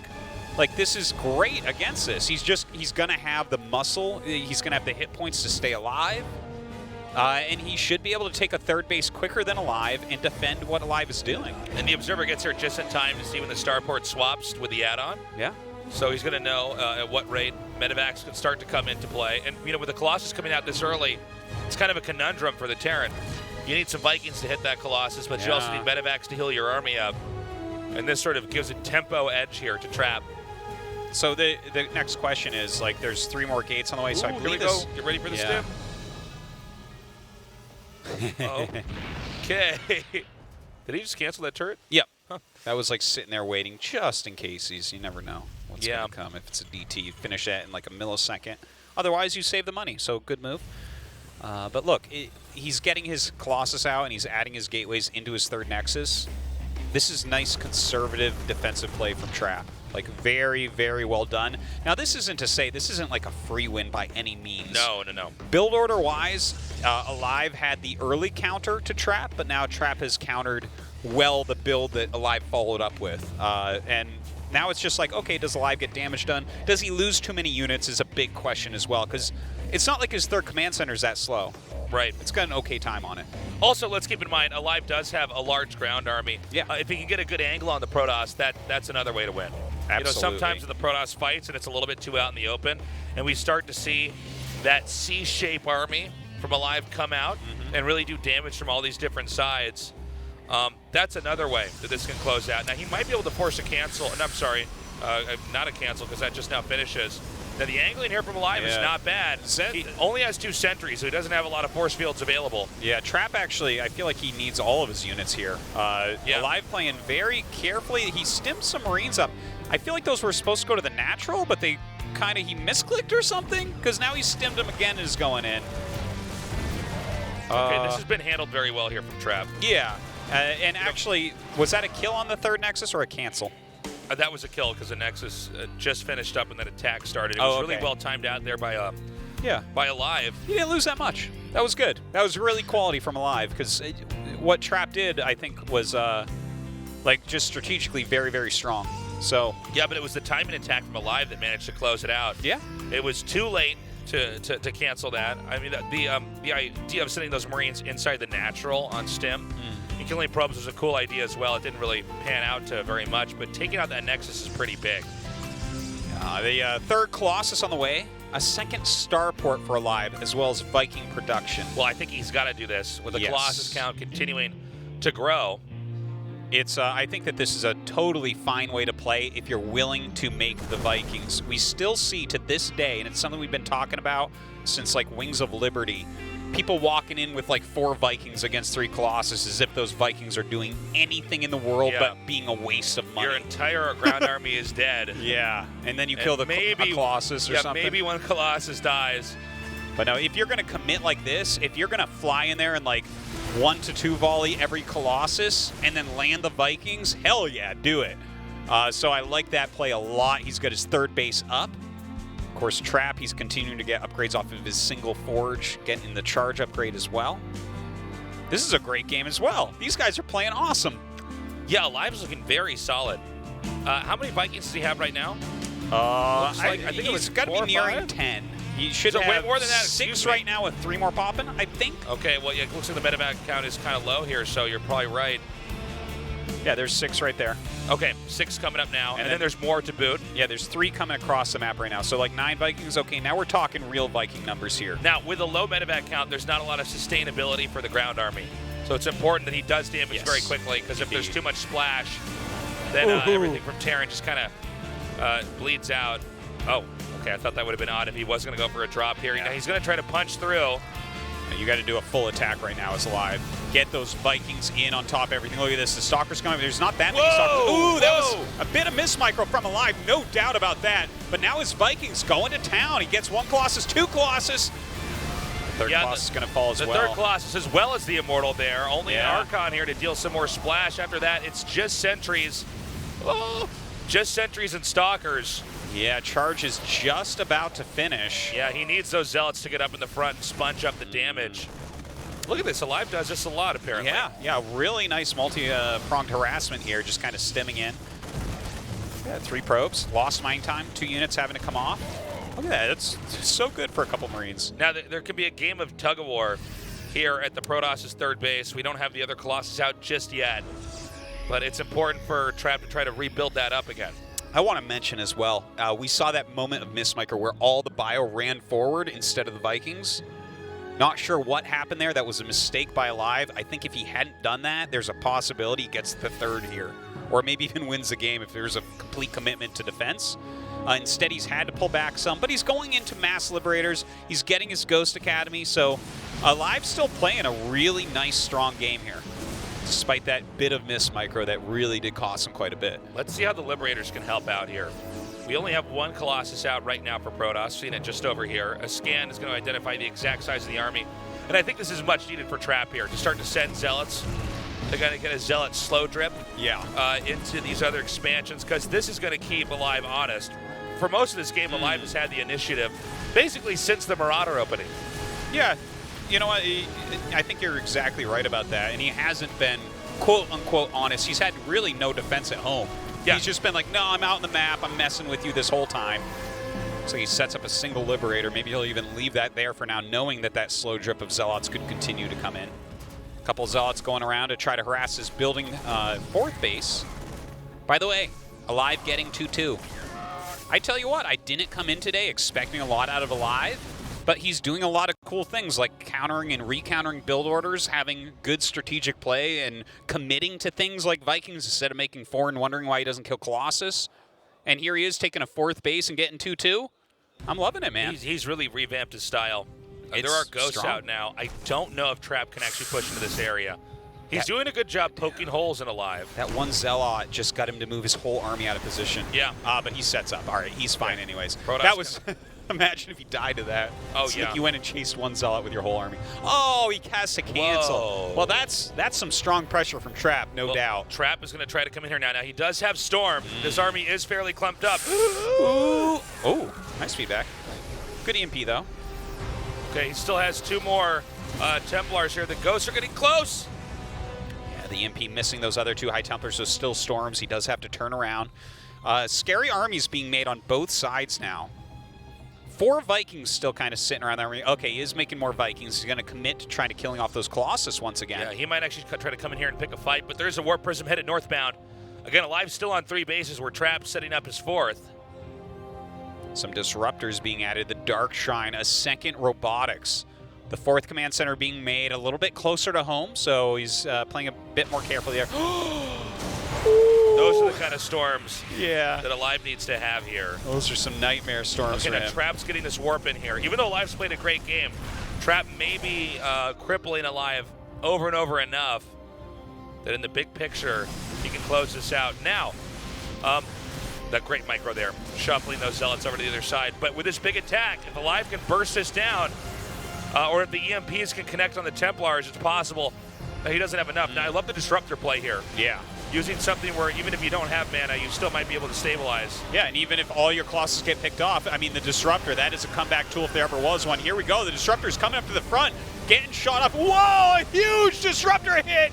Oh, my God, 3 magnificent Disruptor hits. And if he holds this, it is because of those Disruptor hits. That was exactly what he did. He Oh, identified, my God. okay, the 1 linchpin play, GG, the one thing that could stop him would be an EMP, and he teched out those Disruptors. Perfect answer. Shutting Alive down. That was a really great game from both sides. You know, Alive, I feel like the two things where he made mistakes, that one run forward on the big attack, right? Yeah. Where he took a lot more damage, and he barely couldn't break the army of trap after the Colossus were gone. So that was a huge amount of damage just put right onto his army at the beginning. That, you know, what can you do, right? You're losing extra units at that point, and StarCraft is a game where it can suddenly snowball in the other direction. So like I feel like maybe he wins the game if he doesn't make that micro mistake. And then of course that fourth base gank cancel is a little bit painful, but really well played game from him. A nice counterplay from Trap as well. Damn, these matches are good today, Tasteless. We are truly blessed. We're going to go to Darkness Sanctuary here and see if Alive could try to come back. Otherwise, Trap is going to move on to that winners match. We're going to have a great PvP. Yeah. If that's the case. All right, let's go. Oh, not quite ready yet. No. All right, we're still going to load into this game. I think Trap opened up with his own style. Looks really good. It just kind of came down to that one big attack and the fact that Trap had the answer. All right, our game's now loaded up. A little bit slower than normal. Let's do this. Game 2, Trap vs. Alive.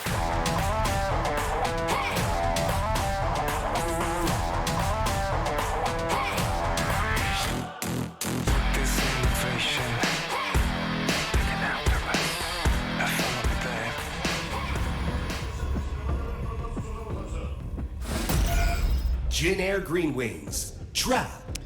Just a really good play from Trap overall as well, I gotta say. Like, his decision trees there were awesome. Just really knew what to do at every moment. Titan EX1, Alive. And I mean, the pressure from Alive, out of control. These split offs of the Marines. He did mess one of them up with the 5 or 6 from the initial push, right? But then the one with a couple Marines got some really good value done and all that. I thought that was a great game. That was a great game. Did Alive know about the disruptors before he got there? Because I don't believe there was a scan. I'm not totally sure. I'm not sure. But when those disruptors got up there, it just seemed like, you know, there's not a lot that Terran can do. You can see that he was really ready to close that out when the he had the anti-High Templar, he had the anti-Colossus. He had enough air units that he just blazed down those Colossi before they got any massively effective shots off. But you know, the way that the army was clumped up, those disruptor hits were perfect. And after you had the warp in of just a few other units, I mean, basic units like Stalkers and Zealots, stuff like that, that's enough to clean it up. And, you know, let's also keep in mind that Trap did deny that fourth base from Alive. Alive did not have an avenue to keep the game going because that was shut down so quickly. Yeah, that's definitely a painful moment. Going on to game number 2 here, GSL Darkness Sanctuary. We almost never have this, especially as like a map too. And I want to go over why we actually have this map today, because I thought it was really, really cool looking at the maps that Alive decided to veto. He actually vetoed Backwater and Neon Violet Square. So those are probably the 2 most macro-friendly maps to Protoss in this matchup, right? Like, you can easily get 3 bases and have 1 attack path only from Terran, right? So the multi-pronged way that Alive likes to play this game doesn't really work on those maps. That makes a lot of sense for him to veto both those. But then that gives us this giant 4-player map that is the least practiced and the most vetoed map. So it's just kind of an interesting thing that we see. Yeah, also, you know, when we have maps that maybe are less likely to be picked, we end up with games where there hasn't been as much research for all the players. Yeah. You know, even though this is a tournament and a TV show, it's also kind of a database for learning StarCraft 2. And, you know, the maps that we frequent more, whatever game we're covering here at Africa TV, StarCraft 1 or StarCraft 2, the more information we have about it. So let's see if there's something kind of unusual that could pan out in a game like this. Oh my God, he's going to get away. Look at this. Look at that. Like, for instance, we already see this coming into play. That building placement on many, many maps blocks the Reaper from going behind by putting your pylon in front of the gas like that. On many maps it does. Apparently it does not on Darkness Sanctuary, so the Reaper lives. Yeah. Little things like that definitely can occur. But this is the modern age of StarCraft, right? Where, look at that, like that probe, he didn't click it correctly where it was going even. These are not maps that they just practice as much. There's so much more going on in the ladder because there is such a powerful practice tool in the StarCraft 2 ladder. That's really worth pointing out because a lot of times we'll see these pro gamers look so streamlined and perfect, but yeah, you can definitely have bumpier games if it's just not the map that everybody's agreeing to practice on. Yeah. It's like definitely the bumpier games are like this and not Biogenesis, right? Because a lot of tournaments, only GSL uses this, and then like a Biogenesis is in other tournaments, but it's like this map where it gets vetoed a lot, you know? A little bit of a wonkier map. But look, this is going to be pretty fun. This map is very different. Each corner of the map, because it's a 4-player map, has a little quadrant of basically like 4 bases. It's huge, huge, huge. So, of course, we see Alive quite quickly going into 3 command centers, really focusing on his economy. Looks like kind of a greedy play from Trap. You know, getting his quick third Nexus off of Robo plus Blink. But, you know, you're pretty good on your defense against everything with this as well. Now, Alive's been very good at, oh, he beat me to it. I was going to say he's been very good at scanning these observers. Let's see if he gets it here. He does. Usually it's players like TY we think of as insta-scanning and getting that every time. 2 Forges coming down now for Trap. Well, he gets that scout off, sees 3 command center, only 2 barracks done. He knows he can't die. He knows nothing's going to hurt him. Yeah, and got to get the double the exact response you want to have is you're investing into late game. Yeah. It's the blink as well here. You don't want any drops to hurt you. We'll just get the blink out of the way coming up here. And the move out was really good too. Just having your stalkers move across the map. You know your opponent already has a semi-defensive mindset because he went 3 command center. So you just kind of like, yeah, defend. Look at me. I'm going to attack. Ha ha ha. I'm going to attack. This is a little bit weird. Some of the Marines are still out on the map.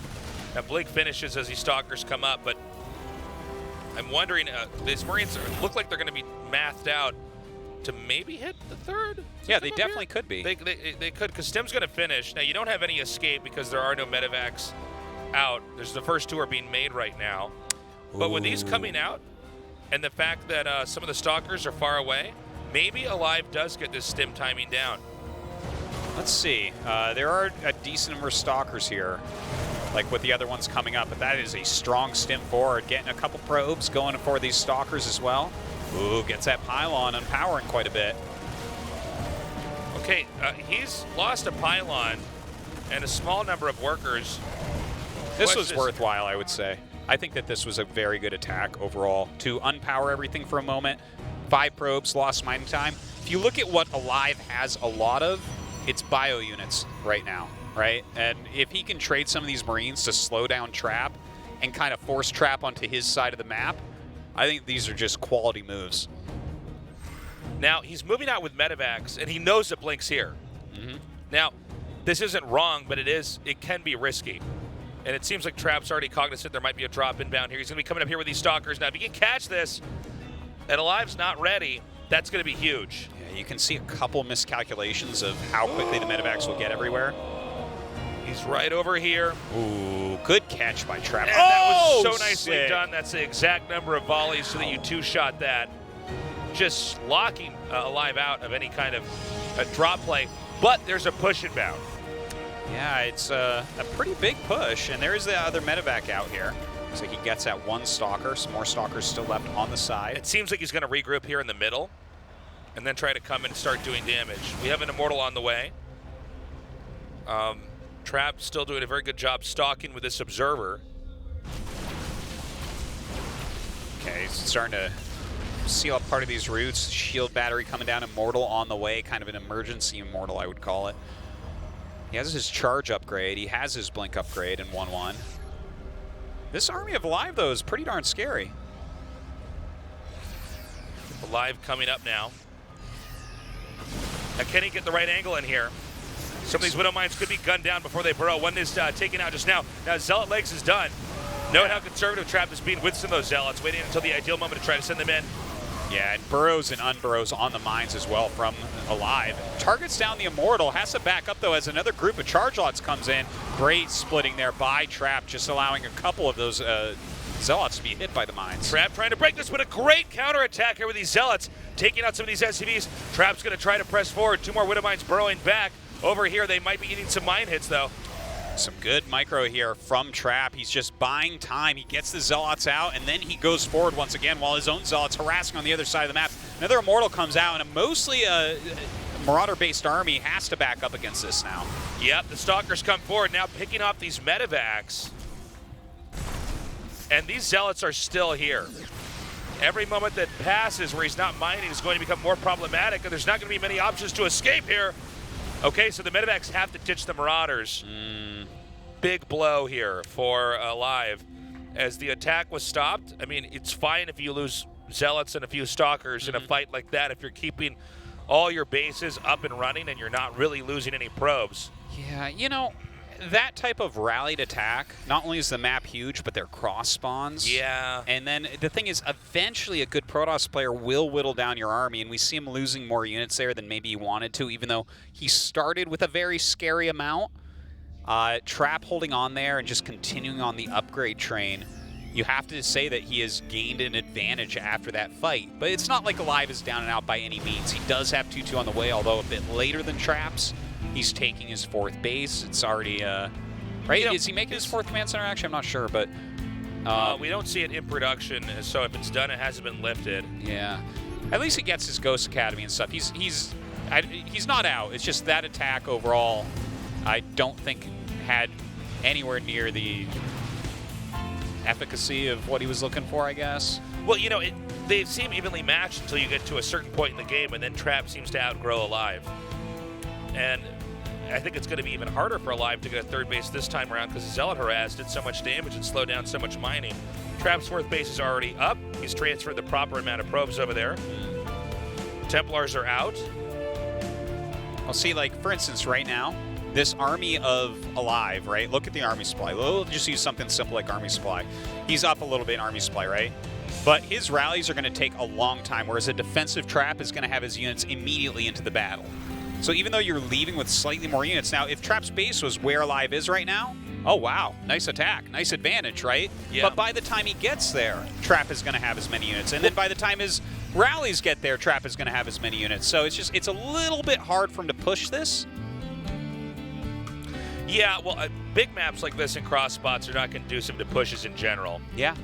Whereas Harass, which, by the way, is the route that a Trap went, he had defenses to stop drops if Alive comes, and he's got his own Warp Prism out here in case Alive neglects having that defense, and this time around he did. So Trap still can be busted down, though, if Alive has a really good engage. He's proceeding very cautiously on this map right now. We see him taking that center watchtower. But once again, Trap comes in here. He's going to unload these Zealots. There's nothing here to indicate that he's really going to acknowledge that this is a threat. He just has the Marines that are coming out of this War Prism, and it looks like he'll actually be able to micro this away. The Liberators are going to have to chase this down. Some nice usage of the building placement there to really shut down those Zealots as quickly as possible. Nice moves from Alive as well in the main attack here. He's going to break down these rocks and go right up that hill. Ooh, that's some valuable tech. Colossus on the way. Ooh. Colossus just about to get out, but some nice side storms there. The Ghosts over here are coming forward. The one Colossus should be microed up just to the top here. The force field's really being worth so much at this point. Man, the damage is too much here. Yeah. Back at Alive's base.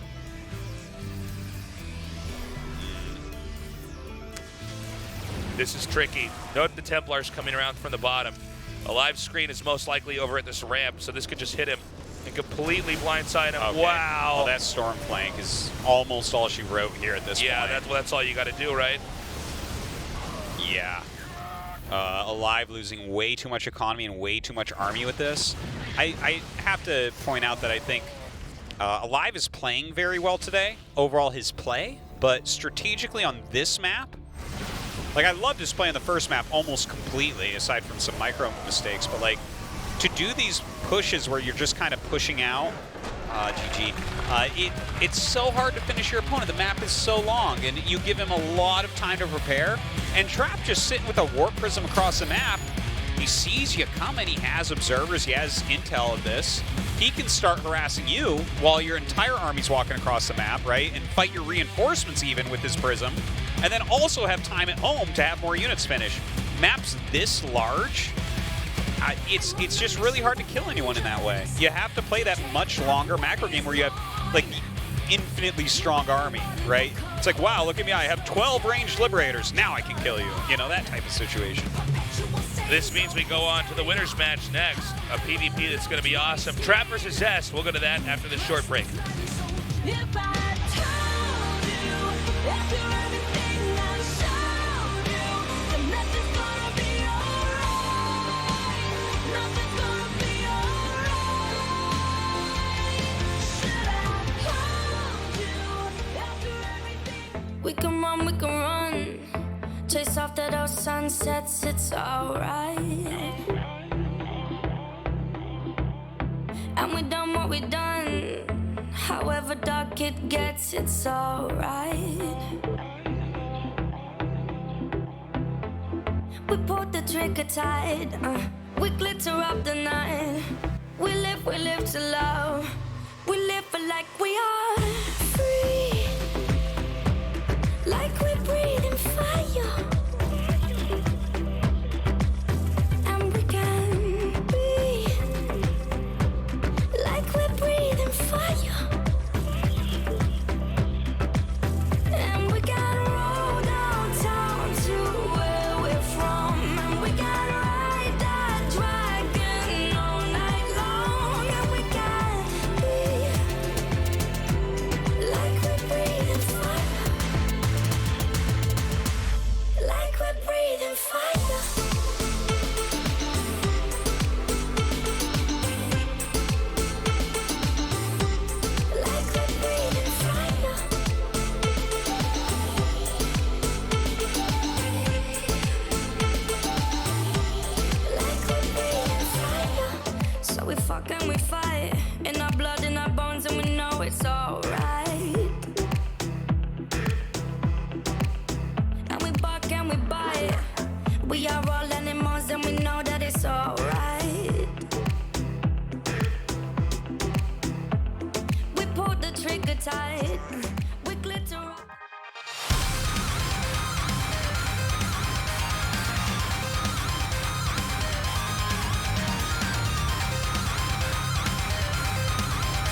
아프리카 TV에는 당신이 아는 것보다 다양한 인종이 살고 있죠.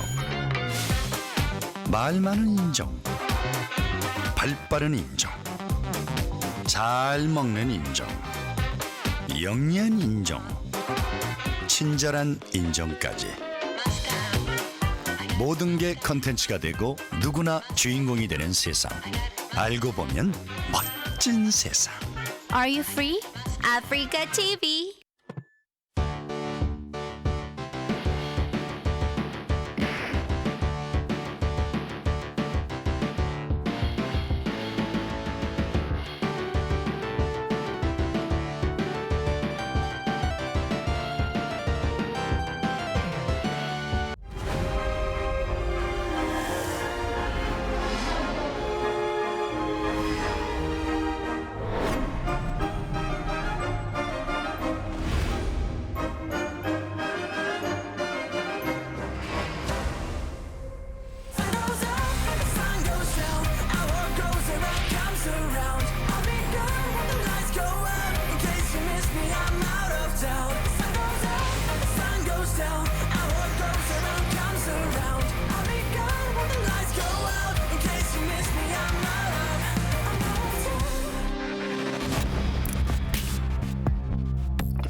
(2018) GSL Season 2 Goddess Overgrowth.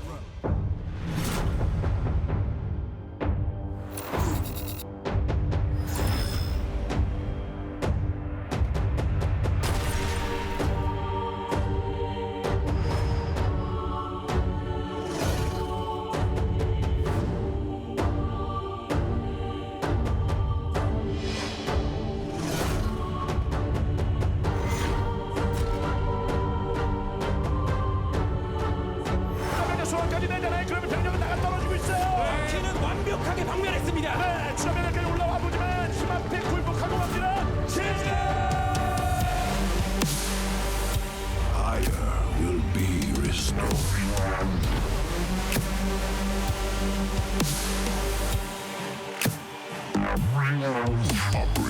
김대엽을 못 잡습니다. 김대엽은 오늘 완벽하게 김도훈 선수를 잡아내고 있어요. 제재!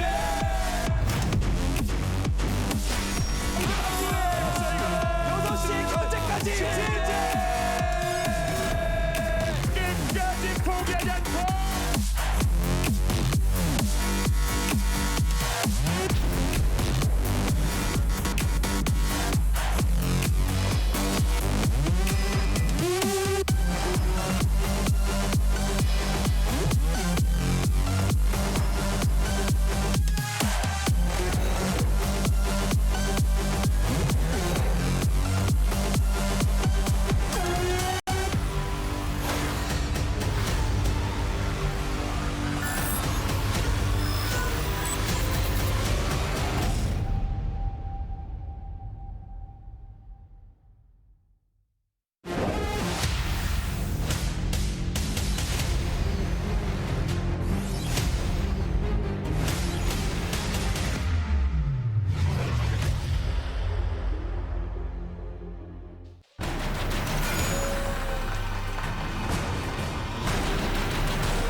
That was a cool video of stats.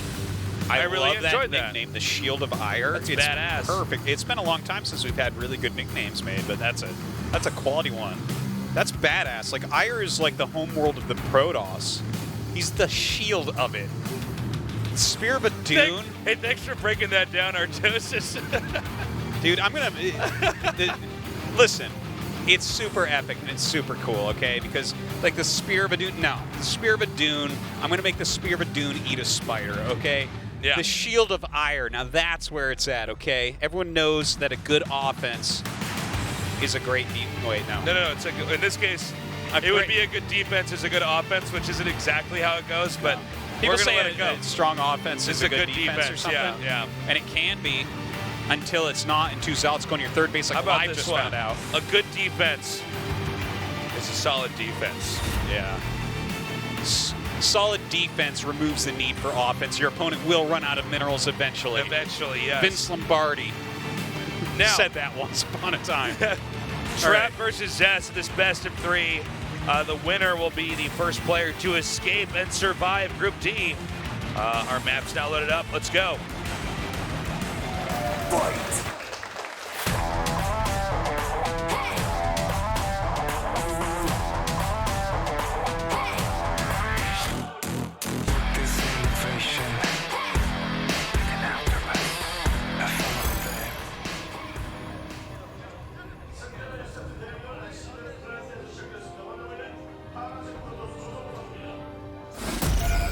Jin Air Green Wings, Trap.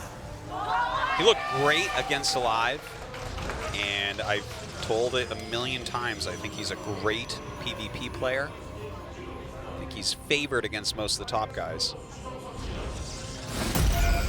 Zest.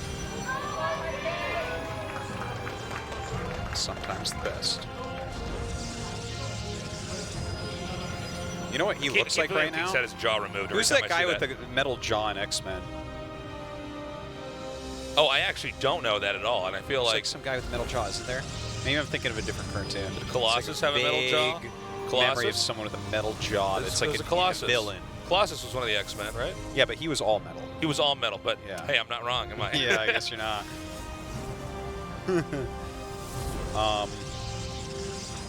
So, anyways, PvP.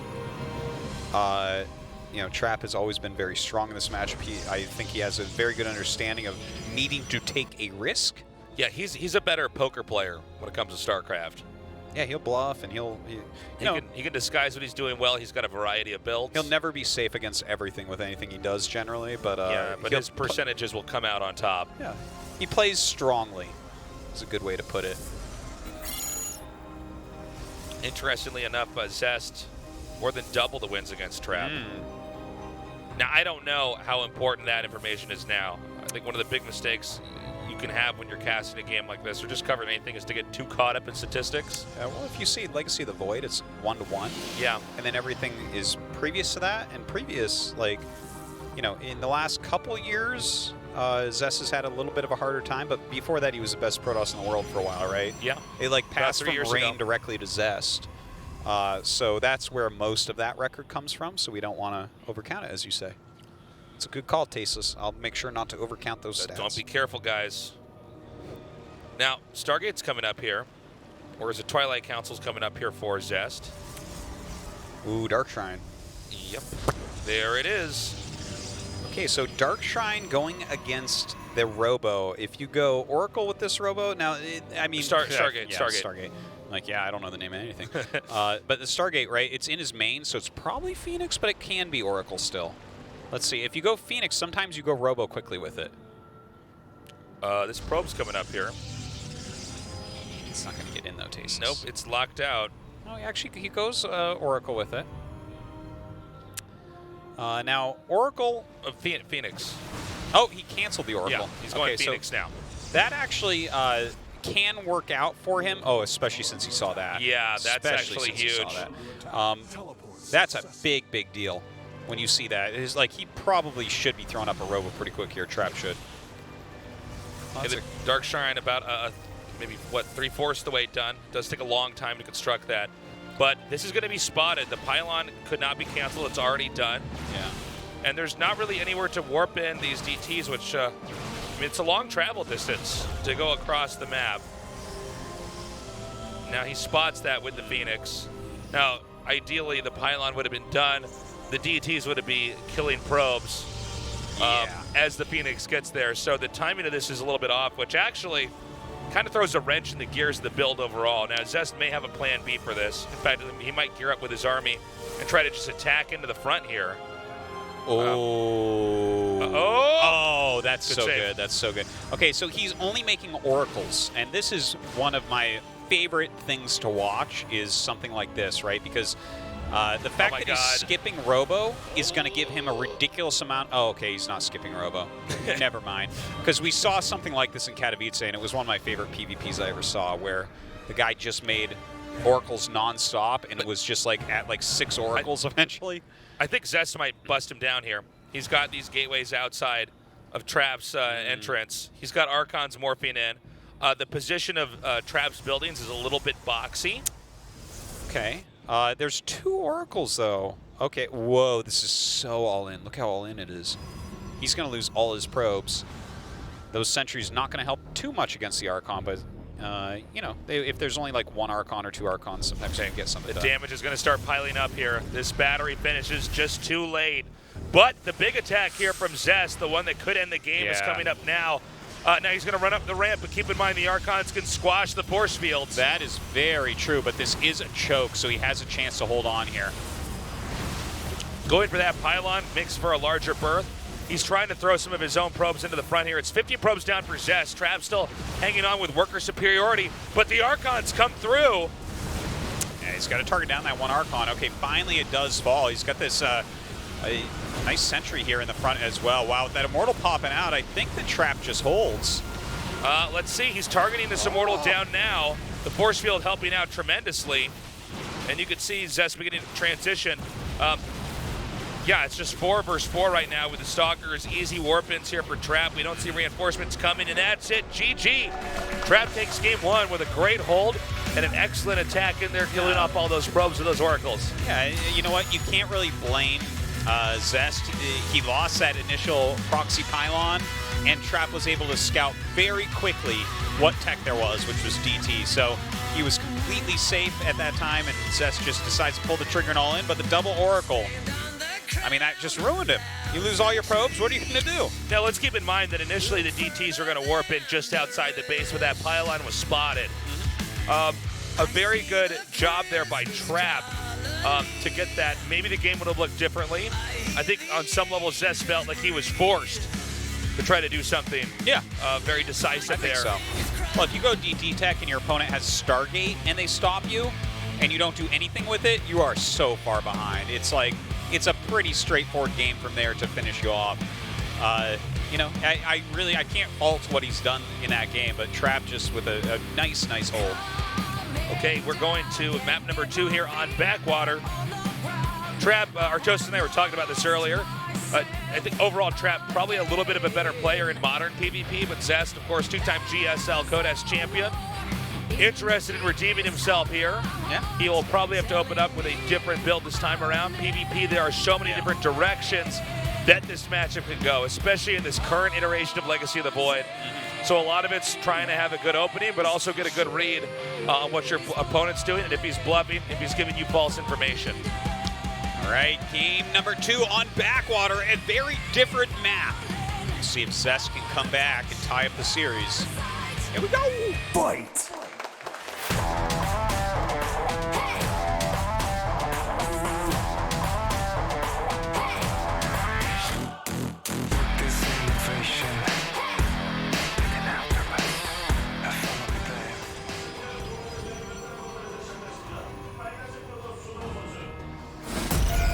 Jin Air Green Wings. Trap.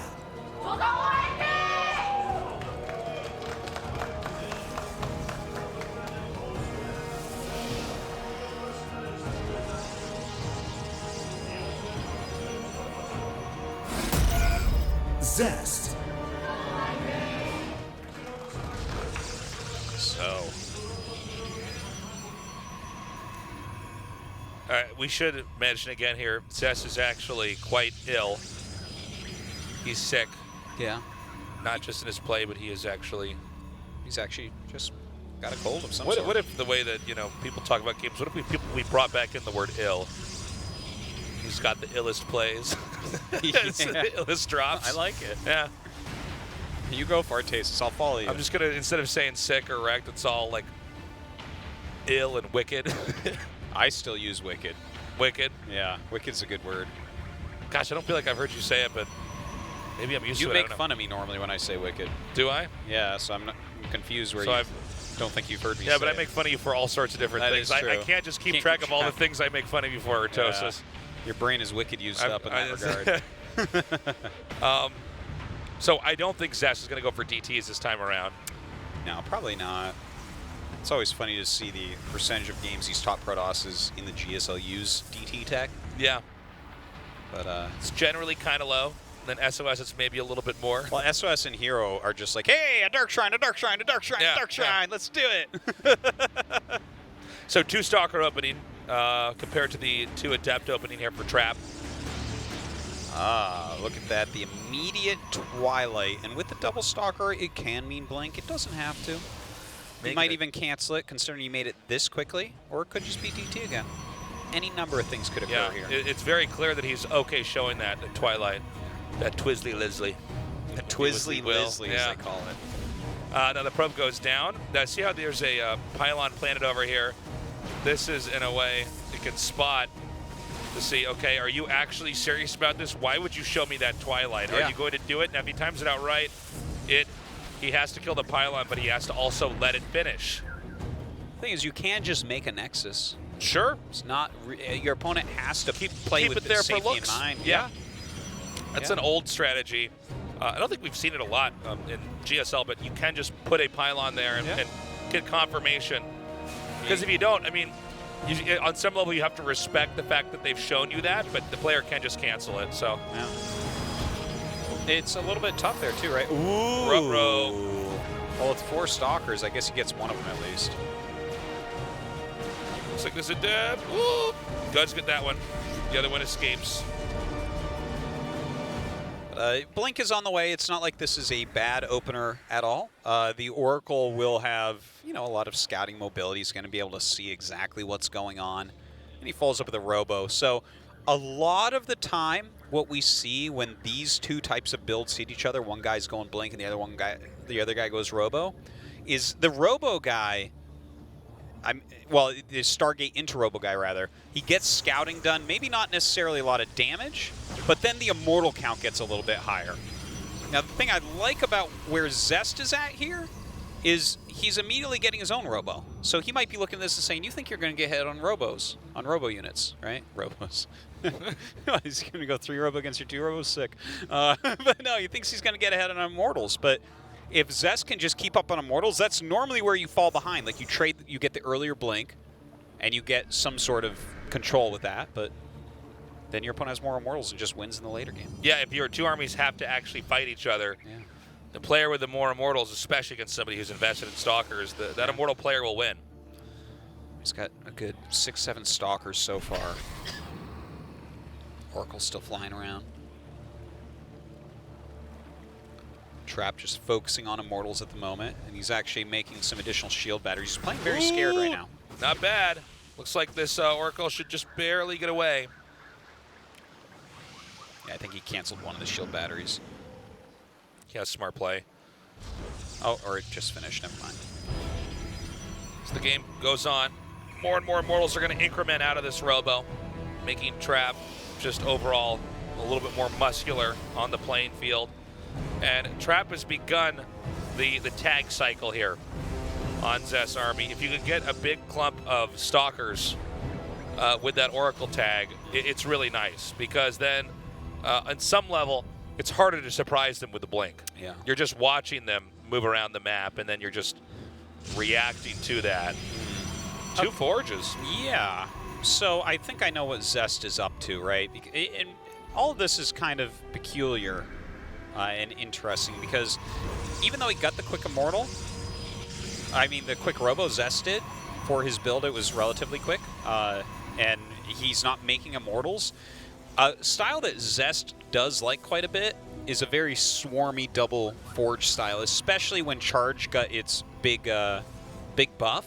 This is the style he was utilizing a lot on ladder, was just kind of focusing on getting like 2/2, Zealot, Archon, maybe some sentries in there, a couple of them for Guardian Shield and stuff, and some Stalkers. And it gives you this very kind of swarmy, almost Zergy-like army, where your opponent might be focusing more on something like Immortals, right? But if they move out of position you might be able to kill them. Now, the big problem with this is if Trap just sits and defends on 3 bases, And then, like, the closer you get to maxed out, the better those immortals are going to be against this type of army, right? Because eventually it's like you're both going to basically be maxed, and his supply is going to be more immortals, and yours is going to be gateway units. Now, okay, I was about to say, let's see if he first spots those two forges, so he sees that. Now that is going to clearly telegraph how Zest is trying to develop this game. So the question now is Trap going to be patient? Don't push out too fast, don't overextend. Yeah. Simply assemble a more sophisticated late game army. Yeah. And oh, look, Trap actually just added a second forge, so that tells us that he has a very good idea of what he should be doing. It's okay if he's down an upgrade. That's not really going to matter that much. What he's going to want to do is clog up his choke in the front slightly, make sure that there's no like Prism coming in, right? Prism just ruining his day with harassment, but as long as he's got good defense at his front and continues to make immortals in high-tech units, this swarmy gateway-styled Zest is going to have to do something else to win. He is making his own immortals now, so he'll start to catch up in that way. But, you know, when you're not adding in splash damage or flying units or anything like that, when it really is just ground armies, you can just kind of look at the production tab and know, or the unit tab rather, and see who's going to win. It's like, well, this guy has 8 immortals, this guy has 3. Well, you're both maxed out. The 8 immortal guy wins. Now, if they both stayed on 3 bases, then Zest has a problem because there's no way for Zest to attack into Trap here.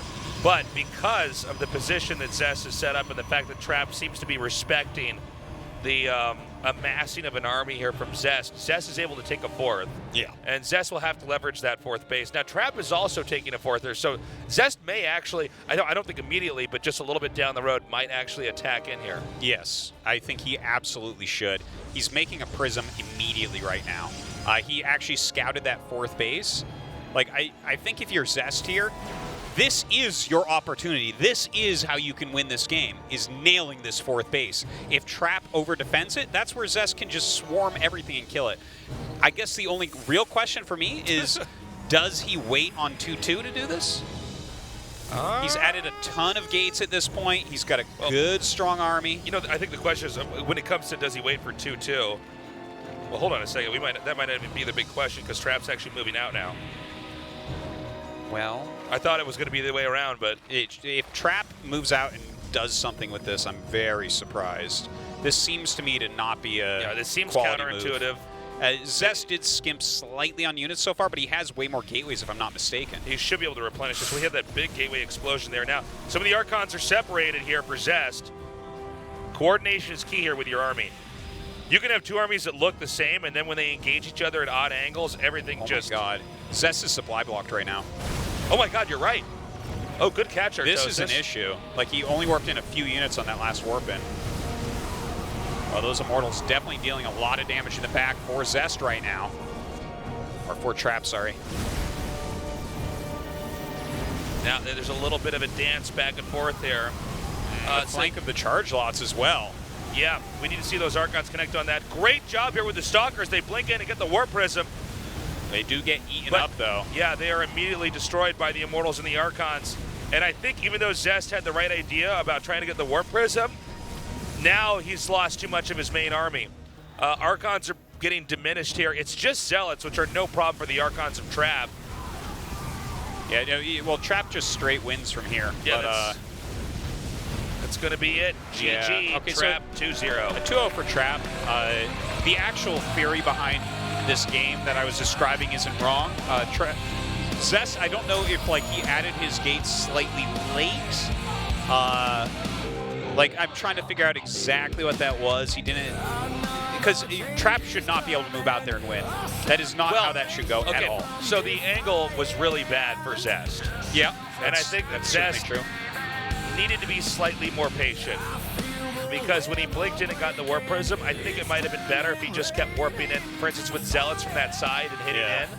Yeah, maybe. Because you're going to start to draw away Archon shots. I have to rewatch that game. I wonder how much that supply block hurt him as well, because like definitely didn't help, man. Yeah, he should have had a good amount more army supply there than Trap, but Trap outdoes him. What can you say? 1위 진출자입니다. 진에어 그린윙스 조성우 선수 만나보겠습니다. Thrifty's the first player to make the last 16. Congratulations, Trap says 네, thank you. 오늘 4대0 진출이네요. 먼저 소감 어떠신가요? 4-0. How do you feel? 준비 많이 했는데 쉽게 올라가게 돼서 Well, I 기분 prepared a 좋고 lot. 운도 저에게 많이 따라준 것 So 같아요. I'm really glad I was 네. making it out 자, very 주성우 선수와의 easily, but I also feel 2승자전부터 lucky. 이야기를 해보겠습니다. 2세트 이렇게 So let's talk 화목의 about the winner's match against 승리전을 Zest. 걸었는데 Set two. 상대가 2세트에 대한 그 경기 어떻게 풀었던 것 같으세요? 2세트요? 그냥 살짝 말리긴 했는데 맵이 백워터라서 So we're talking about that Twilight Council tag 제가 생각보다 and 많이 how he prepared 불리했어요. against it. 네, 오늘 Since 전체적으로 the map's 아주 backwater, 탄이 이어졌었거든요. it wasn't in a bad 테란전에서도 position 조성우 against a tech like 선수가 that. 견제로 시간을 벌고 조합을 갖추면서 So your match against your Terran opponent, alive. 일품이다, 이런 높은 평가를 받았습니다. 이건 A lot of 조성우 the Korean 선수의 casters 이 연습을 were complimenting your 도와주면서 play, 그 실력이 saying that you defended really well 상승했던 걸까요? 그것도 있고 네. and that you made the right 일단 decisions. 청주랑 연습했던 것도 많이 도움이 됐던 것 같고 네. 그냥 연습을 열심히 So I 꾸준히 하다 practiced with Mario a 보니까 lot. 약간 기본기가 좋아진 것 같아요. Not only 그냥 that, 원래 예전에는 I've been 좀 운을 좀 많이 practicing 노렸는데 consistently overall. 요즘에는 그냥 I 자신감 think 있게 that 하려고 해요. gives me a good foundation. 오늘 이런 필살기보다는 그런 이렇게 따라가서 맞춰가는 이런 운영으로 준비하신 것도 이런 나의 기본기가 상승했다, 실력이 늘었다, 이런 자신감 때문이겠네요. 네, 그렇죠. 원래 So you realize, 제 스타일이었는데 좀 한동안 제 스타일을 so you feel like you're really improving on your skills and ability. Yes, 그러세요. I 자, do. 그렇다면 지난 시즌도 I've kind of 사실 adjusted 좋은 my 모습 style. 보여주셨는데 16강에서 And I think I 김대엽 finally found my 선수에게 footing. 아쉽게 패했거든요. 처음엔 잘 잡았었다가 이 최종전에서 패배를 했잖아요. Recently, you had 그 a 당시 아쉬움 tough 어떠셨어요? match against Stats and ended up losing. 그때 좀 멘탈이 최종전 할 때 멘탈이 정상적이지가 않았던 것 같아요. 그리고 My mentality was kind of 맨날 shattered 16강 after that 최종전에서 match 맨날 against 그렇게 Stats. 돼가지고 네. 32강도 맨날 올라갈 때 It happens to me a lot when I have a big final match.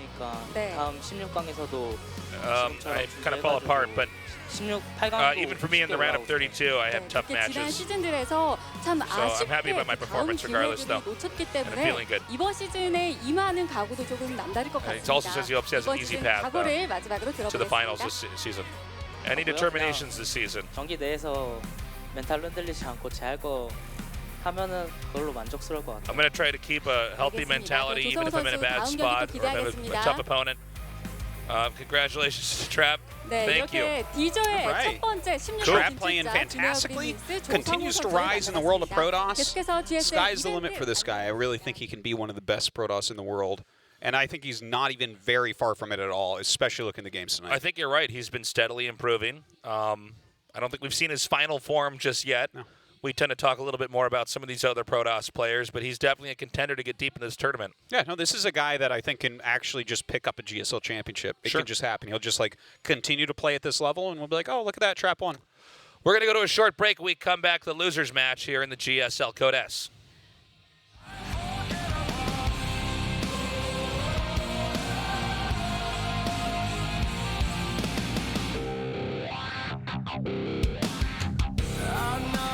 Change is coming, a separation from Higher will be higher will be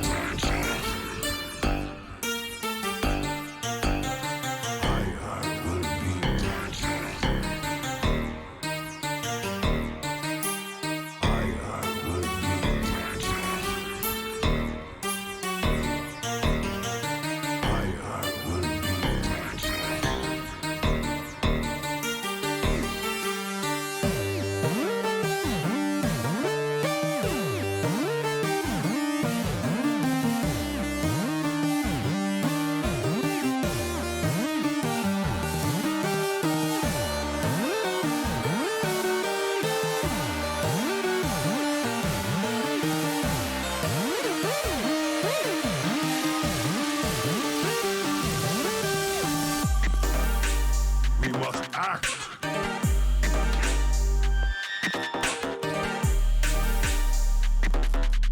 The mission is in peril. Disaster is imminent. All is in jeopardy. The void beckons.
tells a story of it all. So we'll keep on starting the fires, thinking we'll smoke out the liars.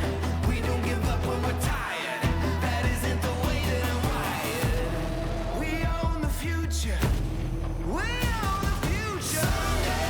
Someday, we're gonna rule the world. I know someday we're gonna rule the world. Counting down to explosion. I hear the moment approaching. Someday, we're gonna rule the world. Our blood runs cold like we're at war. Our eyes light up like a thunderstorm. There are no locked doors anymore. We own the future. We own the future.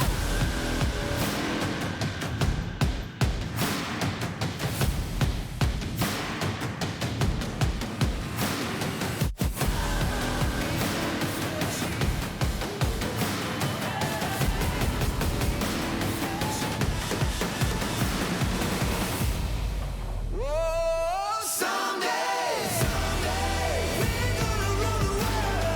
I know someday we're gonna rule the world. Counting down to explosion. I hear the moment approaching. Someday we're gonna rule the world. We own the future. Someday soon. We own the future.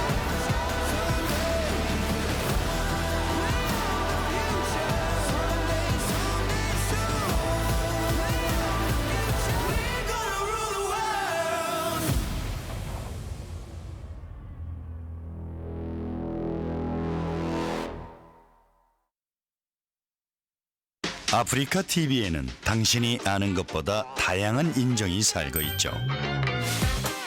말 많은 인정, 발 빠른 인정, 잘 먹는 인정, 영리한 인정, 친절한 인정까지.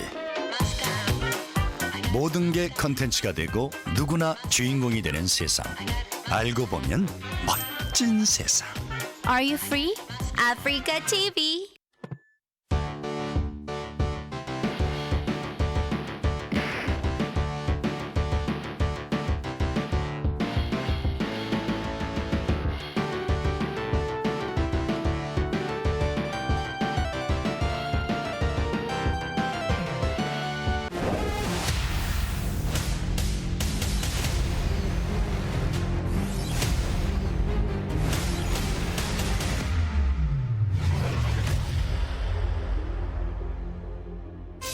(2018) GSL Season 2 Codes Overgrowth.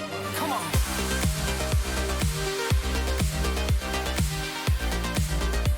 They're feeling it.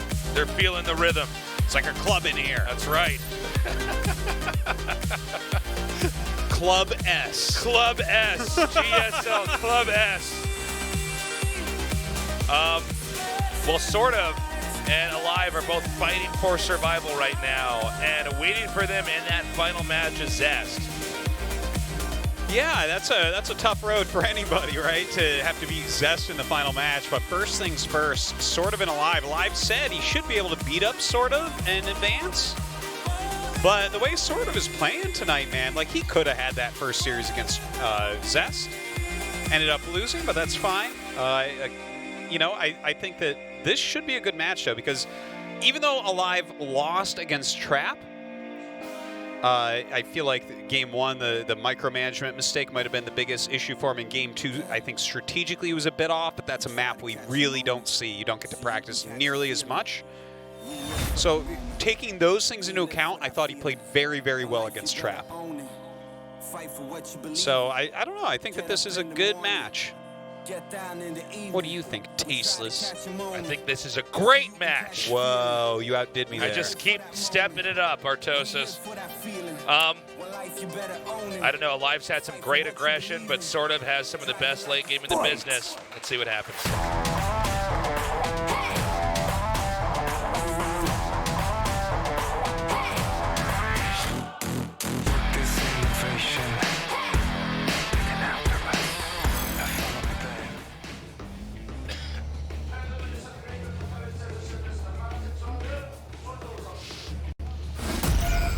Meliora Esports, SortOf. Looking to take down Alive here. Thought he'd be easy to kill.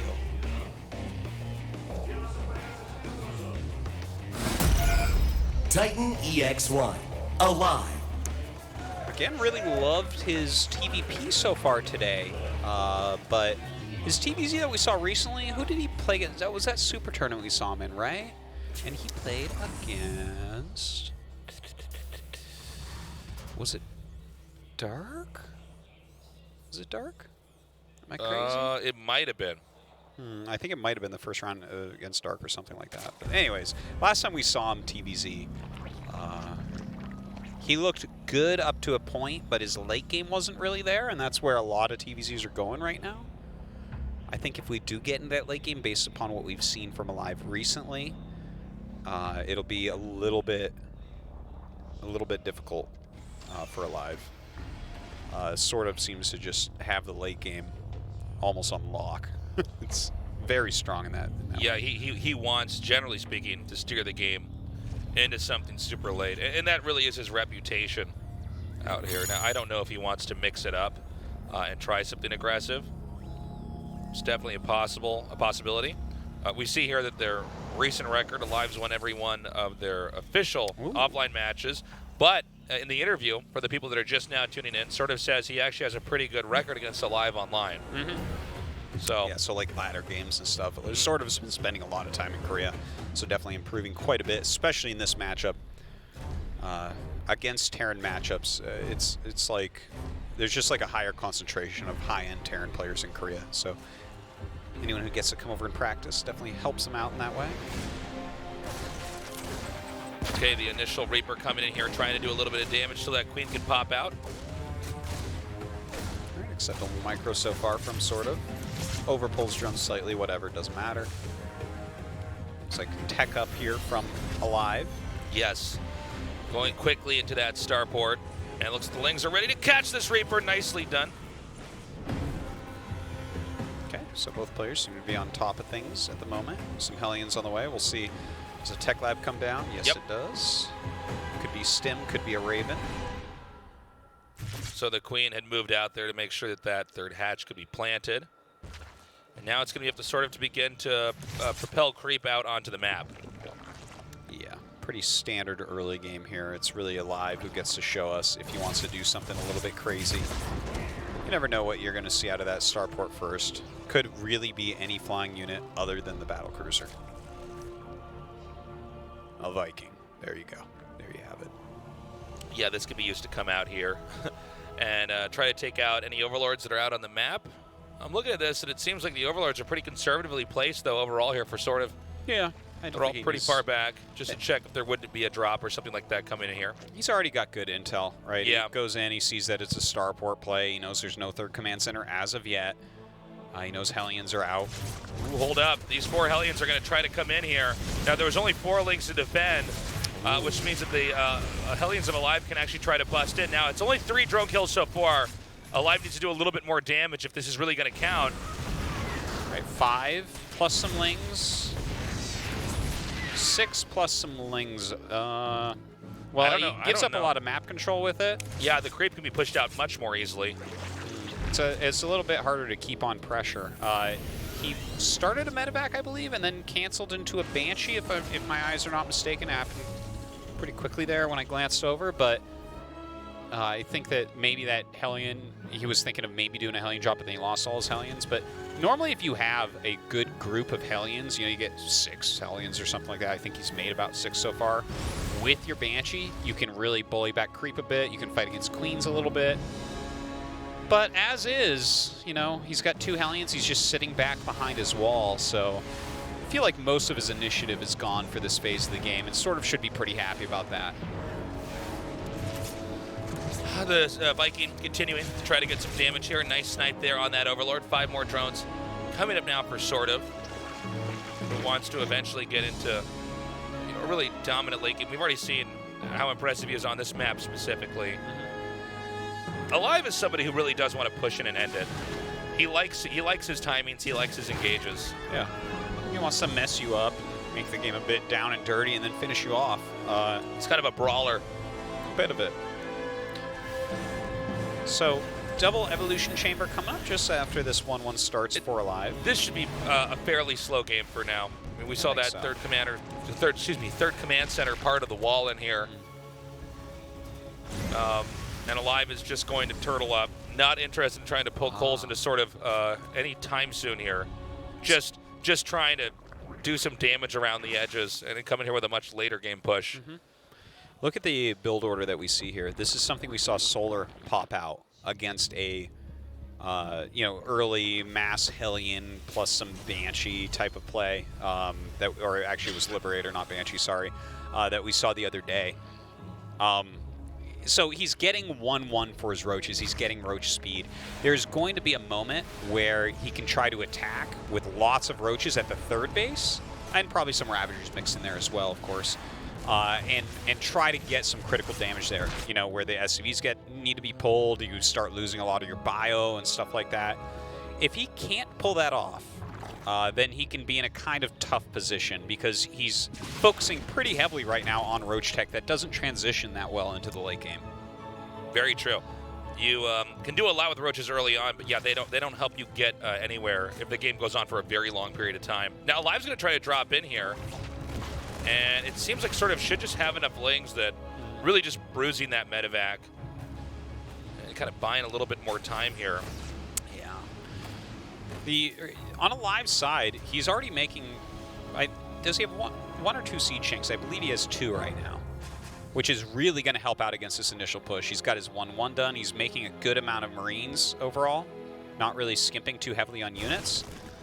So this Roach attack that's going to be coming, I don't know.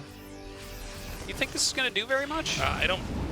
Like, Excuse me, Solar was able to do pretty critical damage, but he was doing other things too, right? Like there was, he gooped the factory to slow down some siege tanks and stuff like that. We were talking a minute ago about the fact that he's got some tanks here. I think the angle of the tanks here is really good. Yeah. Now, Corrosive Bile can kind of counter that. In fact, he might.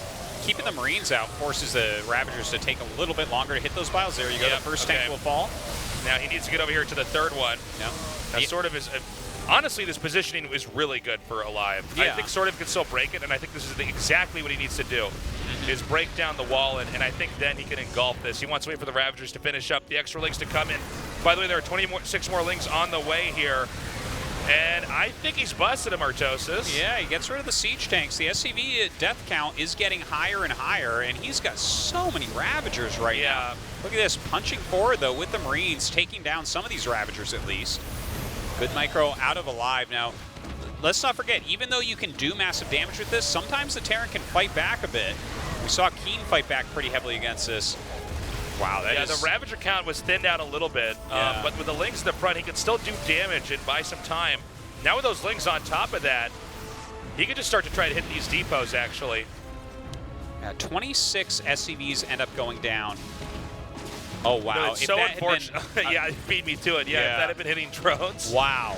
He did that much damage to Evo, he would have killed the whole drone line. We didn't really mention it earlier. That was attacking the Evo chamber. I was pretty sure maybe Alive would move it over here.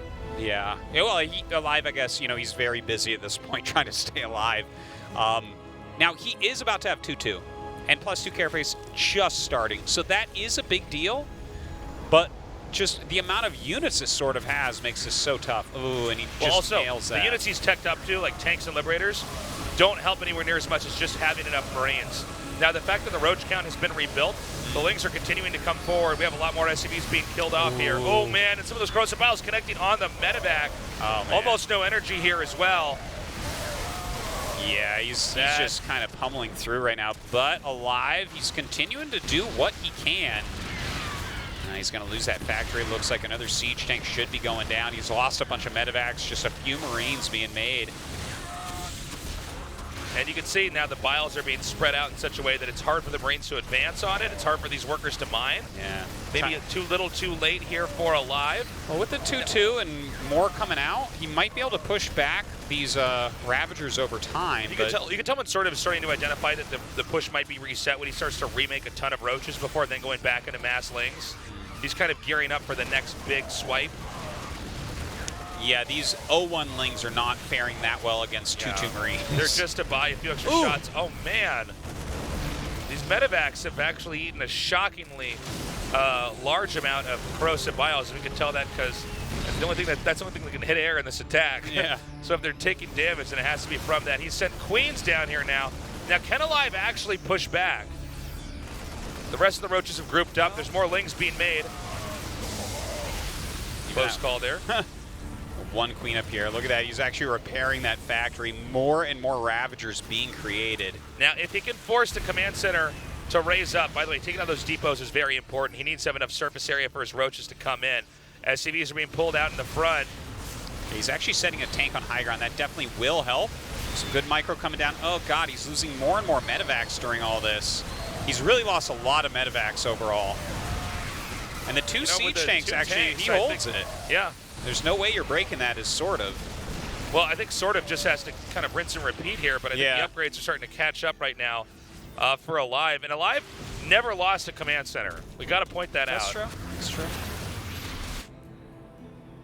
Alive scanning, saying, okay, wait, where is SortOf right now in this game? And he says, okay, you don't have other expansions. There's no reason for him to leave the game at this point, right? Yeah. Because, he's taken a ton of damage. He's only got 24 workers, but he does have an additional upgrade over him. Luckily for SortOf, he did get that +2 carapace, and he does have +1 for, his siege tanks. Like, there's still things going on here for Alive. In fact, if that Banshee had been moved forward, man, like, he might have won the game at this point. I think you're probably right, Artosis. I mean, these Roaches and Ravagers, they're strong units, but again, you don't go to a super late game with this. Yeah. This has a time and a place. Now, there's another big attack coming up here. There's no tanks accompanying this army, which means that the volume of Marines is really the only thing you can rely on. Now, SortOf's beginning to close in and staggering these biles out to connect with these tanks. Are there more tanks behind this? I don't know if there's still one on the high ground there. He might have pulled it down. It's so funny. There's been a factory outside of Alive's base this whole time. I know, right? Imagine that had been back there making tanks. Yeah. Okay, we're going to have a lot more SCVs kills. This is going to drop the worker count to 23. The SCVs, doing a little bit of damage, buying a little bit of time here as his Marines pop out. But his economy is so low right now. Look at this. He's only producing 4 Marines at a time. He was producing 9 previously. I don't know how long this kind of weird low-scale battle is going to go on. I think SortOf's done it. I think he just might have cracked in. But this has kind of been a non-stop fight. We're almost to 15 minutes now. Again, Alive getting hit by some of those biles. GG, SortOf takes game 1. Okay. That's a build that we did see used by SortOf against Keen on the same map, actually. Well done by SortOf. It wasn't completely decisive at first. Alive did fight back for a bit, but SortOf kept on. So good play there. I like that SortOf is mixing it up a little bit. Yeah. Who says you got to go to late game, even if you're SortOf? No. I mean, that's a legitimate build right now. And that was a fight that could have gone either way, by the way. I mean, Alive sort of could have held it. There were a few small points. There was a factory that was out where it probably didn't need to be. Had he made a couple more tanks, maybe he sustains there. The Marines definitely were strong enough, but some of those medevacs were picked off, which you really can't allow to have happen. Yeah, he did lose a lot of medevacs. That is a big point. Like, maybe not microing those quite enough, but look, again, I still don't feel like Alive is playing poorly today. It's just this is a tough group. Yeah, not much else to say other than that. We're going to go to Eastwatch now. Again, Zest waiting in the final match to face the winner of this best of 3.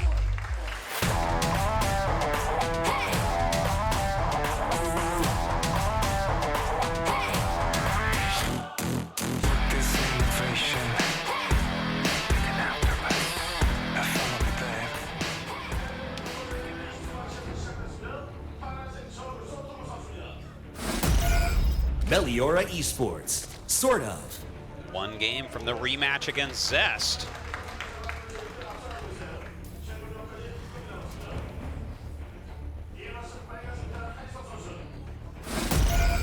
Titan EX1, Alive. Not winning even a single map so far tonight. Has to be a kind of a depressing place for him. Last year it felt like he might even be able to take home a championship. Yeah, well, he's just... the thing is, he looks really good in his play. Even though I think I guess obviously SortOf was a little bit better, but honestly, I mean, Alive was doing a good job. He just is not able to close it out. I think when he went on against Trap, you could see Alive had prepared well, but the further you got down the tunnel, the farther you got in the build order tree and decision tree, Trap just had an answer. Now, I don't know what late game would look like, assuming that SortOf does a more orthodox approach. Yeah, well, I'm curious. I don't think that we'll see another big, massive Roach Ravager type of play here. You know, just even the fact that we have Eastwatch as a map is kind of interesting. I'm actually going to check the map vetoes. I actually have those. Give me a second here. But this map in particular, there's a lot of small chokes that Terran can push through. And those are areas where Alive's type of play, like his timing attack-based style that we see a lot of the time, where he can get maximal damage, right? Because it's very hard to run your units all the way around in flank, especially if you kept your creep off a little bit. So, yeah, kind of... This would, if I would have just guessed off the top of my head the map vetoes, I might have seen SortOf eliminating this map. But it's a big map, so I can also see where SortOf might like it a little bit more. Definitely pros and cons for both sides. The Reaper's now coming out. Oh, sorry, go ahead. Okay, it looks like SortOf actually got rid of Acid Plant and Neon Violet Square. So the Acid Plant I get, the Neon Violet Square, that's a really giant map that gives us a lot of long macro games. So, yeah, I guess that's the one that I wouldn't really guess seeing SortOf get rid of. Anyways, just a little side note. We'll see if Alive can utilize these smaller chokes for a very strong push. A lot of times people use siege tanks for those on this map.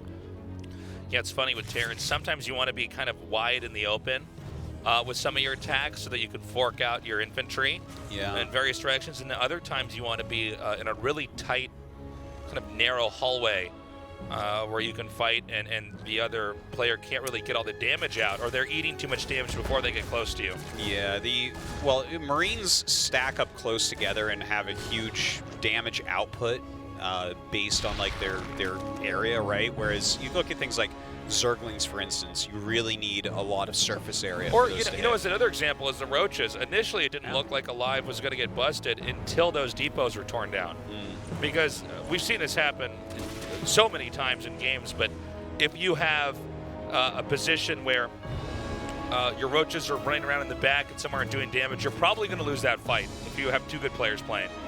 You need a wide berth, and that's why a lot of times you'll see Roaches right-clicked past an army. Not A-clicked into a fight, but right-clicked very much past it until they walk right on top of everything, and then all the Roaches fire. That's true. That just Roach Micro in general, you have to use a lot of move commands with. Just because, like, attack move, they won't get good pairings. You got to eat some bullets with Roaches before they attack. You'll see it with Zerglings as well, is where that's another right-click before you attack unit, where it's like, get them into the middle of the mineral patch. By the way, a little bit of early game battle mech coming out. Double Cyclone with all these Hellions. Ooh, if he loses these Hellions right now. Oh my god, SortOf is pretty good. But can he get these shots off on these workers? I don't think it's worth it to just lose Lings. Yeah, especially considering he's making Cyclones right now, it makes me a little bit more questioning as to the choice of Alive. I'm not 100% solid on what his choice is here, but sometimes when you see players, yeah, he's going back, okay, but sometimes you see players go for a lot of Hellions and then throw in the Raven and a couple Cyclones and then do another push. Yeah. And the Hellions kind of cover the Cyclones against Lings, and then the Cyclones can do things like shoot down Queens, right? You know, it sounds weird, but the Hellions are sort of there to tank. In a way, yeah. To sponge up some damage. So, seeing those Cyclones there, SortOf's aware of what game he has coming up here. Yeah, I think he really is. He should be assuming that this is mech from here. And of course, there's double armory on the way that 3rd Command Center is going to finish. And SortOf is getting range attack and carapace along with the Roach Warren. So there's a few ways that this game can really start to look from here. Normally, you won't see the Zerg get too aggressive here. Just because, you know, if you try to overmake your Roaches, you could be in trouble. Sure. But if you kind of speedily go up the tech tree a little bit, maybe get Baneling speed and a Hydra Den on the way and go into Vipers, you can kind of have a composition that could stop things, but a lot of times Terrans try to hit before those Vipers are really out all the way. Not sure. Whoa! Ling's coming to the main here. Or the natural, I should say. They can go into the main as well if they want. But this is a lot of worker kills, which means that Alive has to do some serious damage to counterbalance this. 10 SCVs? That's a huge amount of damage. Now let's see how this push does.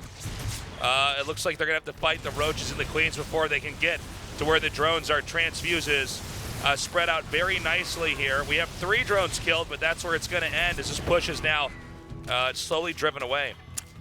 You know, it's funny. Sometimes these games are hinged on the Ling run by. Yeah, that did a huge amount of damage. And the fact that SortOf won both those fights.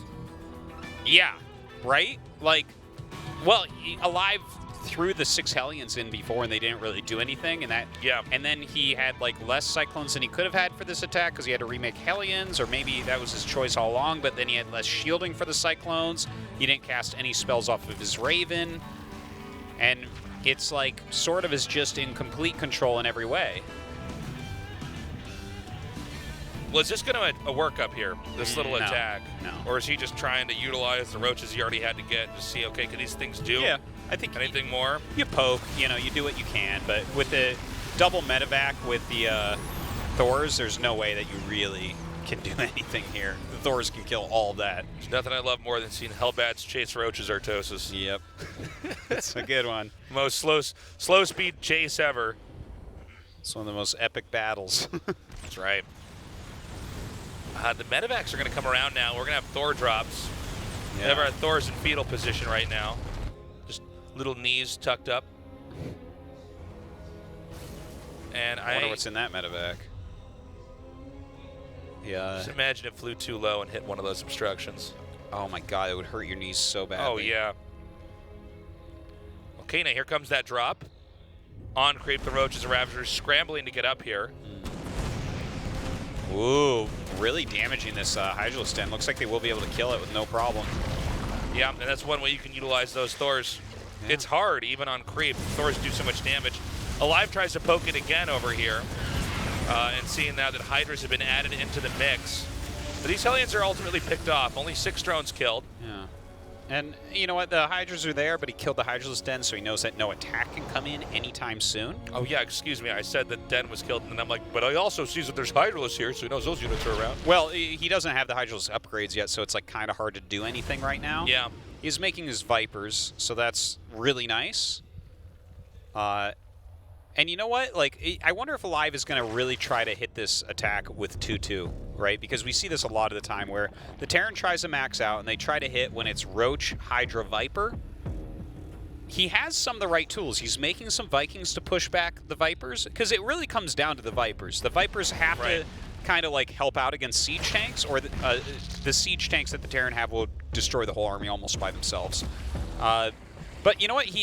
Don't forget, he had that Raven that he didn't cast any spells on. Very true. So he's actually going to have some interference matrix, and just, maybe he'll be able to disable everything. By the way, the mineral dump on these Hellions has actually paid off pretty well. Yeah. They are continuing to come in here and just damage some drones. SortOf creep spread also looking very good this time around. Alive has gotten up to 4 bases, and he's got great upgrades. He's starting to get some really quality units out. Okay. I mean, SortOf is just about maxed. And he does have good units. He's going up to Broodlord Tech. But overall, right now, his army, is kind of...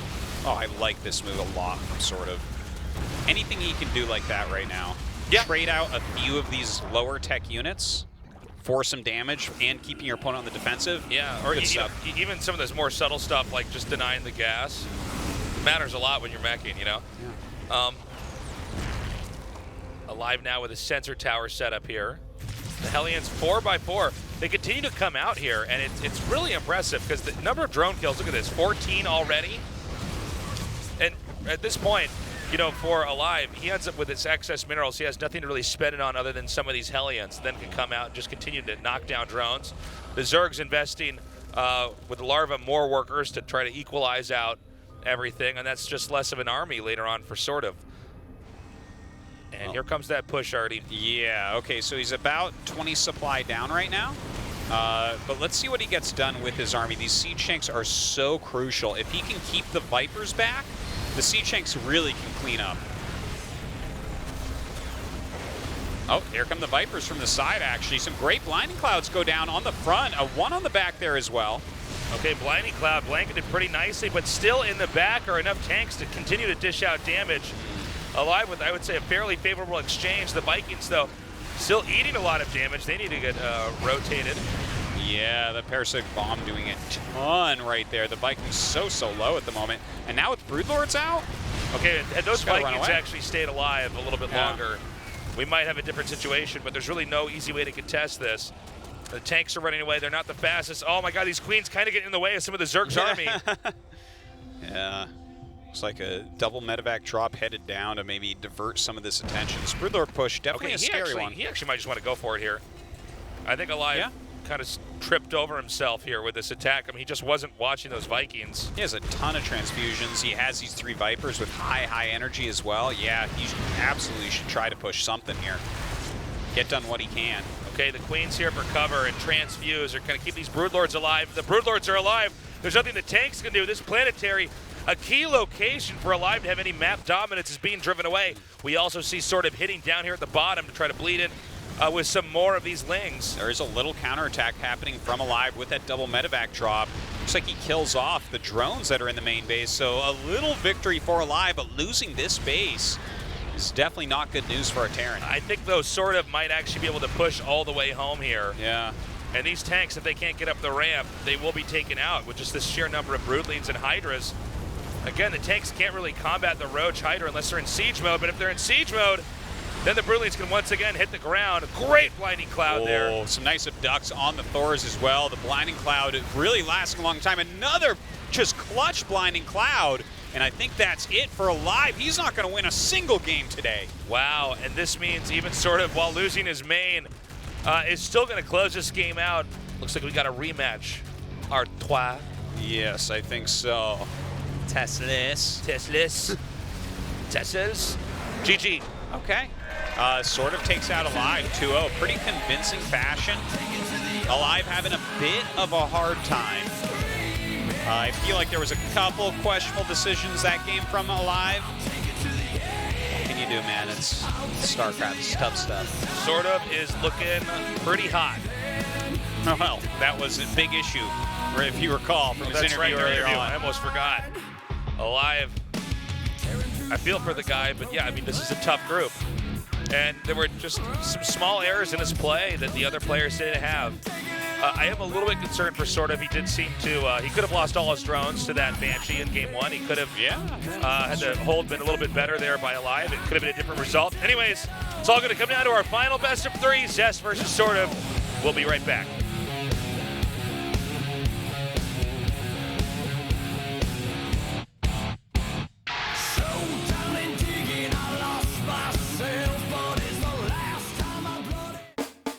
2018 GSL Season 2 Goddess Overgrowth.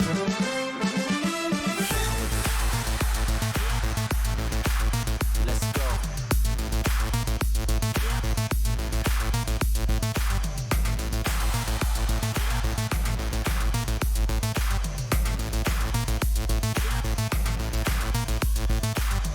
America's ours, rise like the towers. We back and we better. And rain like the showers. We're watching you cowards, all of you cowards. Let's go. America's ours.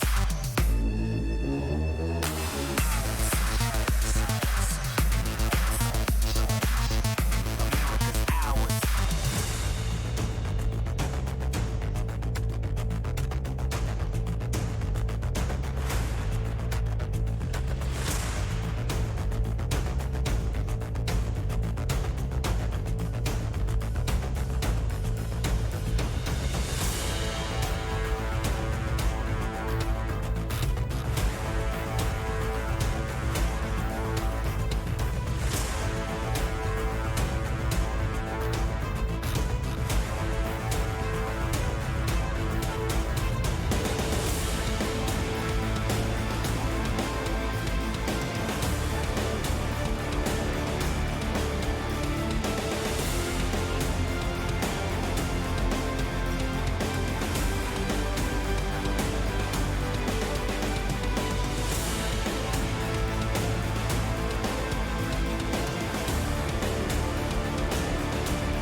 아프리카 TV에는 당신이 아는 것보다 다양한 인정이 살고 있죠. 말 많은 인정, 발 빠른 인정, 잘 먹는 인정, 영리한 인정, 친절한 인정까지. 모든 게 컨텐츠가 되고 누구나 주인공이 되는 세상. 알고 보면 멋진 세상. Are you free? Africa TV.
(2018) GSL Season 2 Goddess Overgrowth.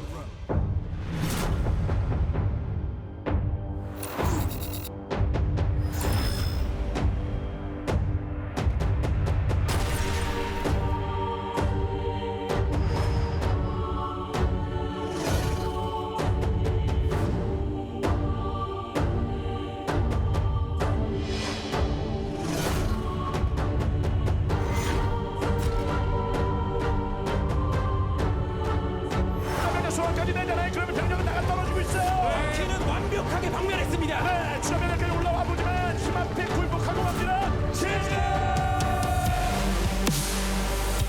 Fire will be restored.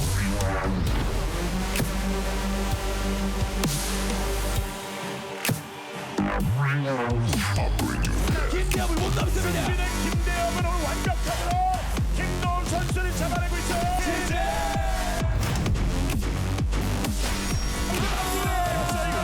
6시 견제까지. 끝까지 포기하지 않고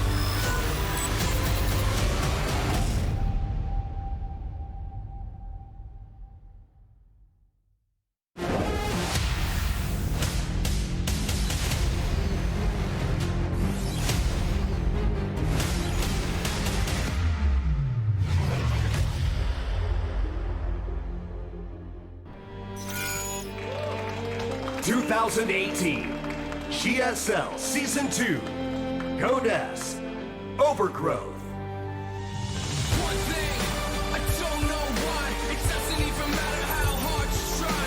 Keep that in mind and design this rhyme. It was plain and This is a song that could sing very true to SortOf.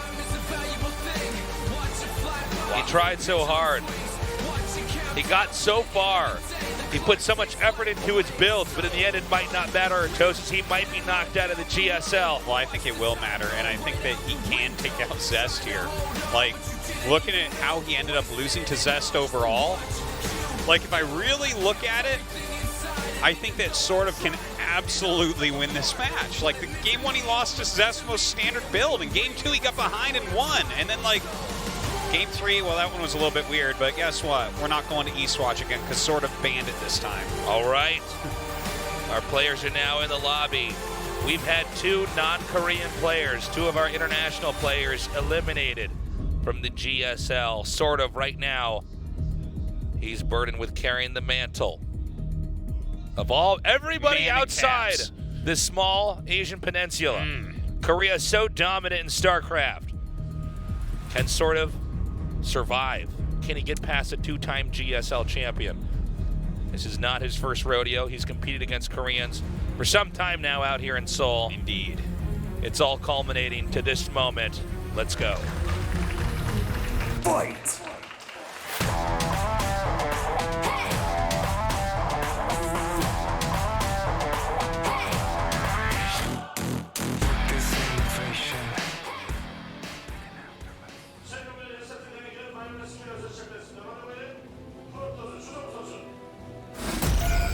Zest.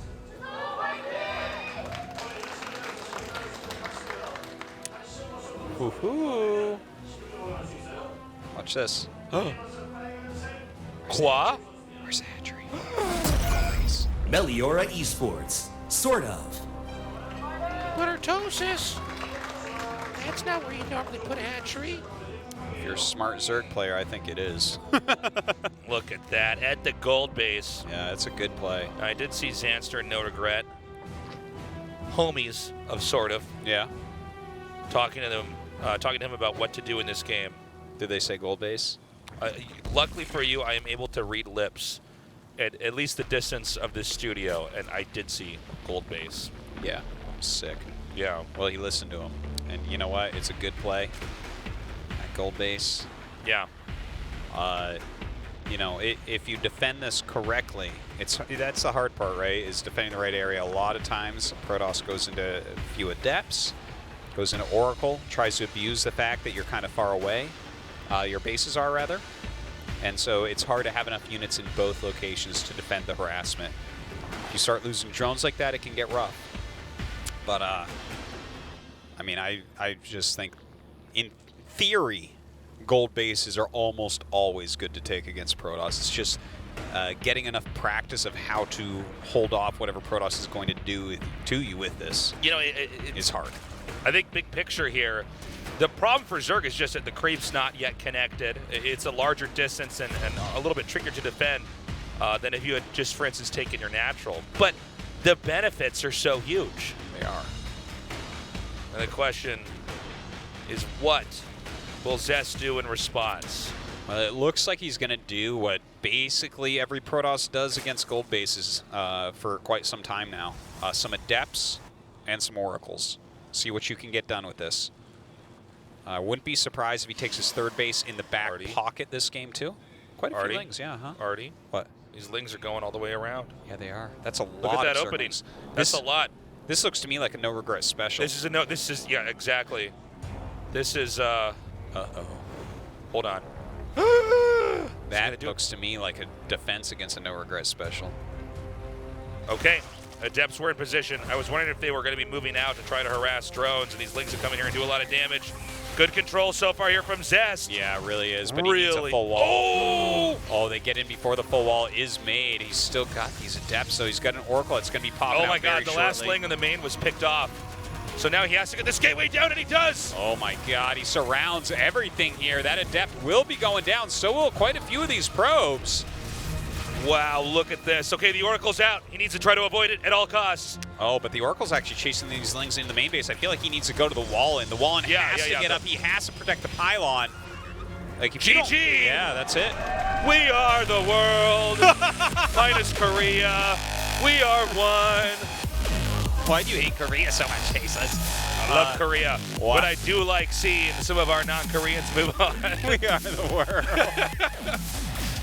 Oh my God. Wow.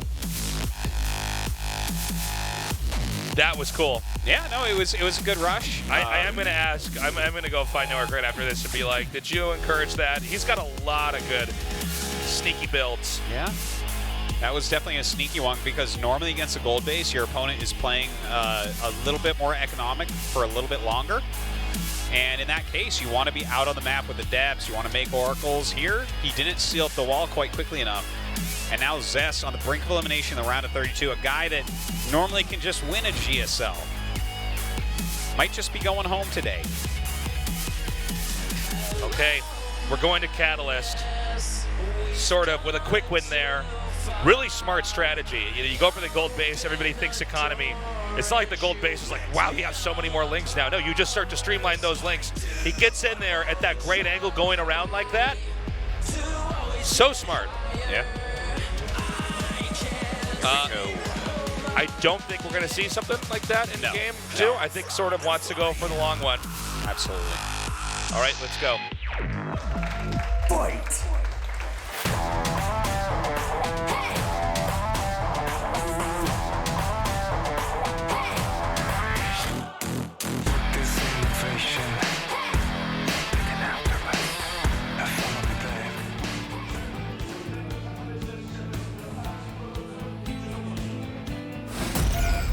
Zest. Again, he is sick today, but he's been playing well. Don't want to make that as too big an excuse, but of course, probably never play at 100% when you're sick like him. Meliora Esports. SortOf. Of course, SortOf. He doesn't care if you're sick. That's Hell, right. he likes it if you're sick because he wants to get in the round. Very nice. Looking at Zest like he's a wounded animal. That's right. He's a vulture Zerg right over here. Not even that. He's a bear Zerg. Bear Zerg? Stares emotionlessly at Zest, says, I'm hungry. I'm hungry and I need to get to the round of 16.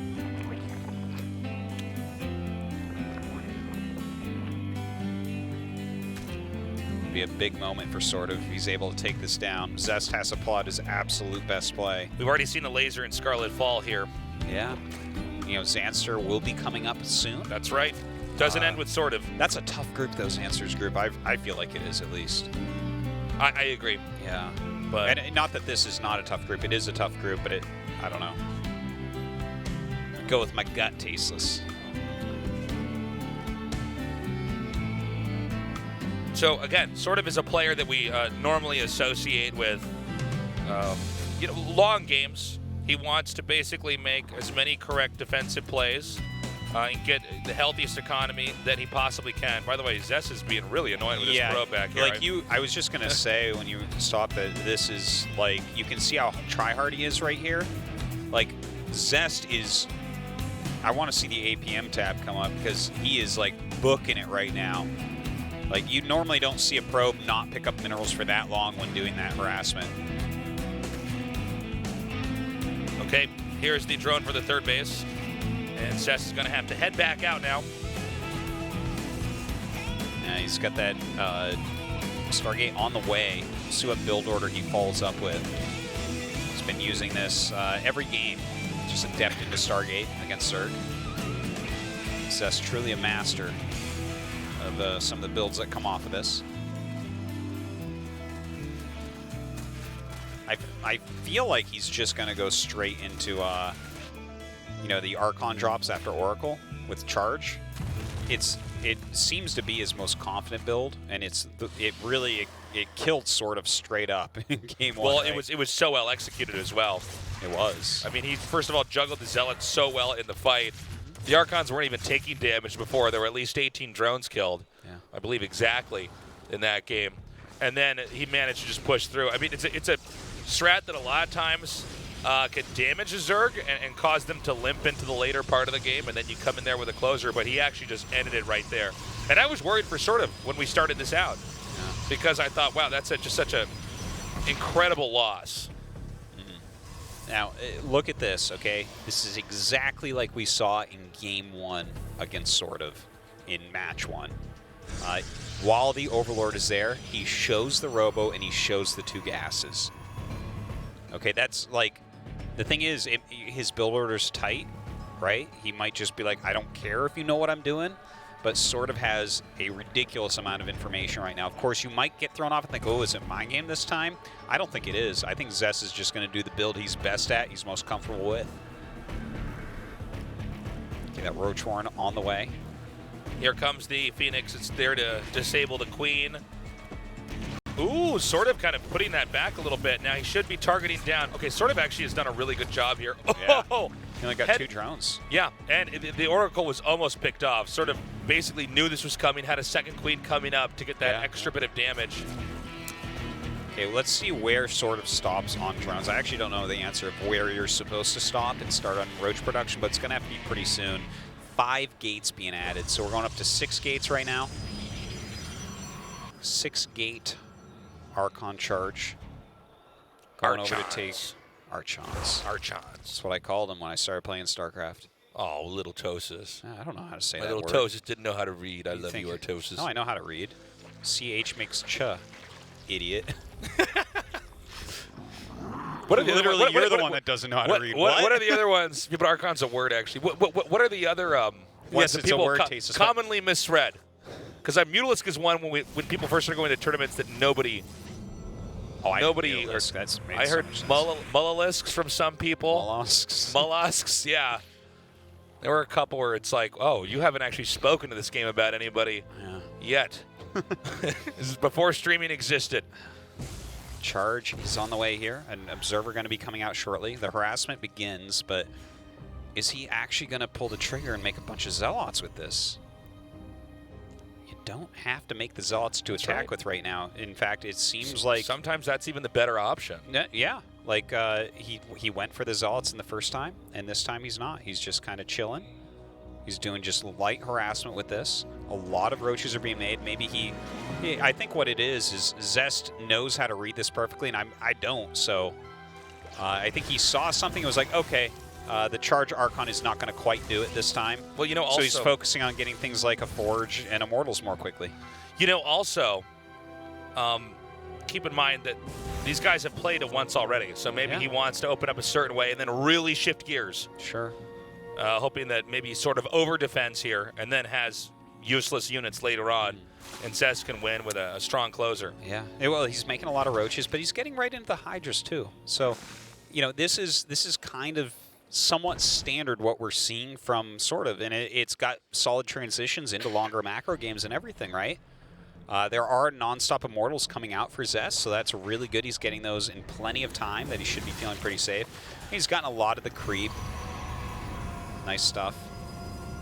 Looks like he's maybe hitting a small supply block here, making a ton of pylons at once. Yeah, I was about to say supply block no more. This is not the first time he's.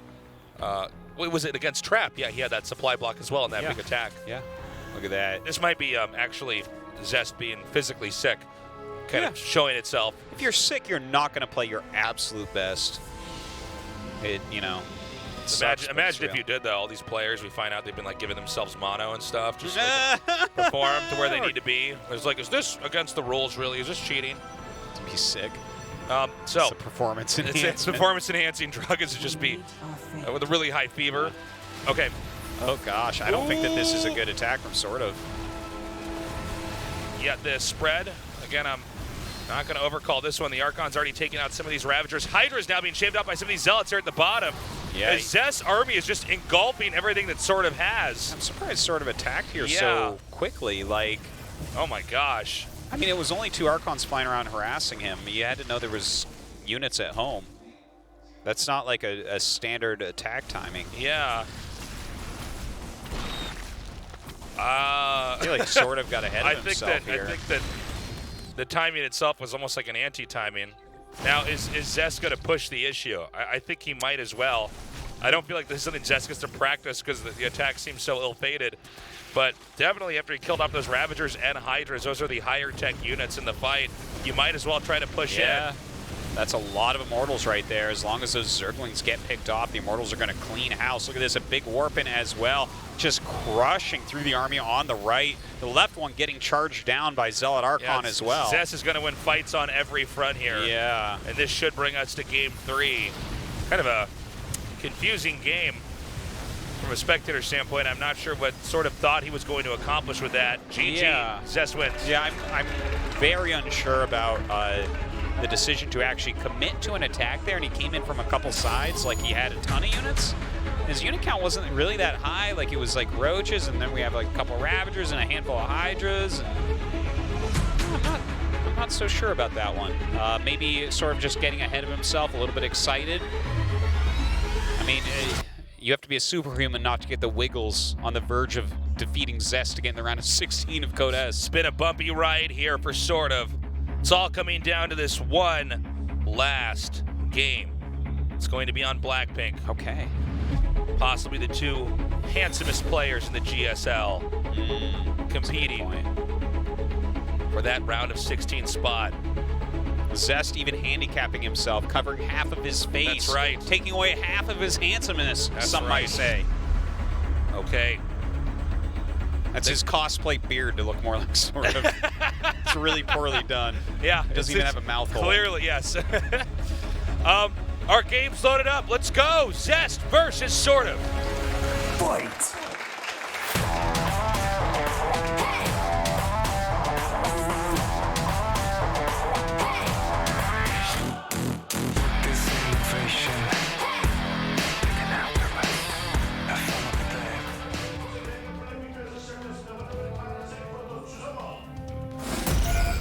Zest. Nerdy. I like that shirt. Oh, yeah, look at that. Meliora Esports. SortOf.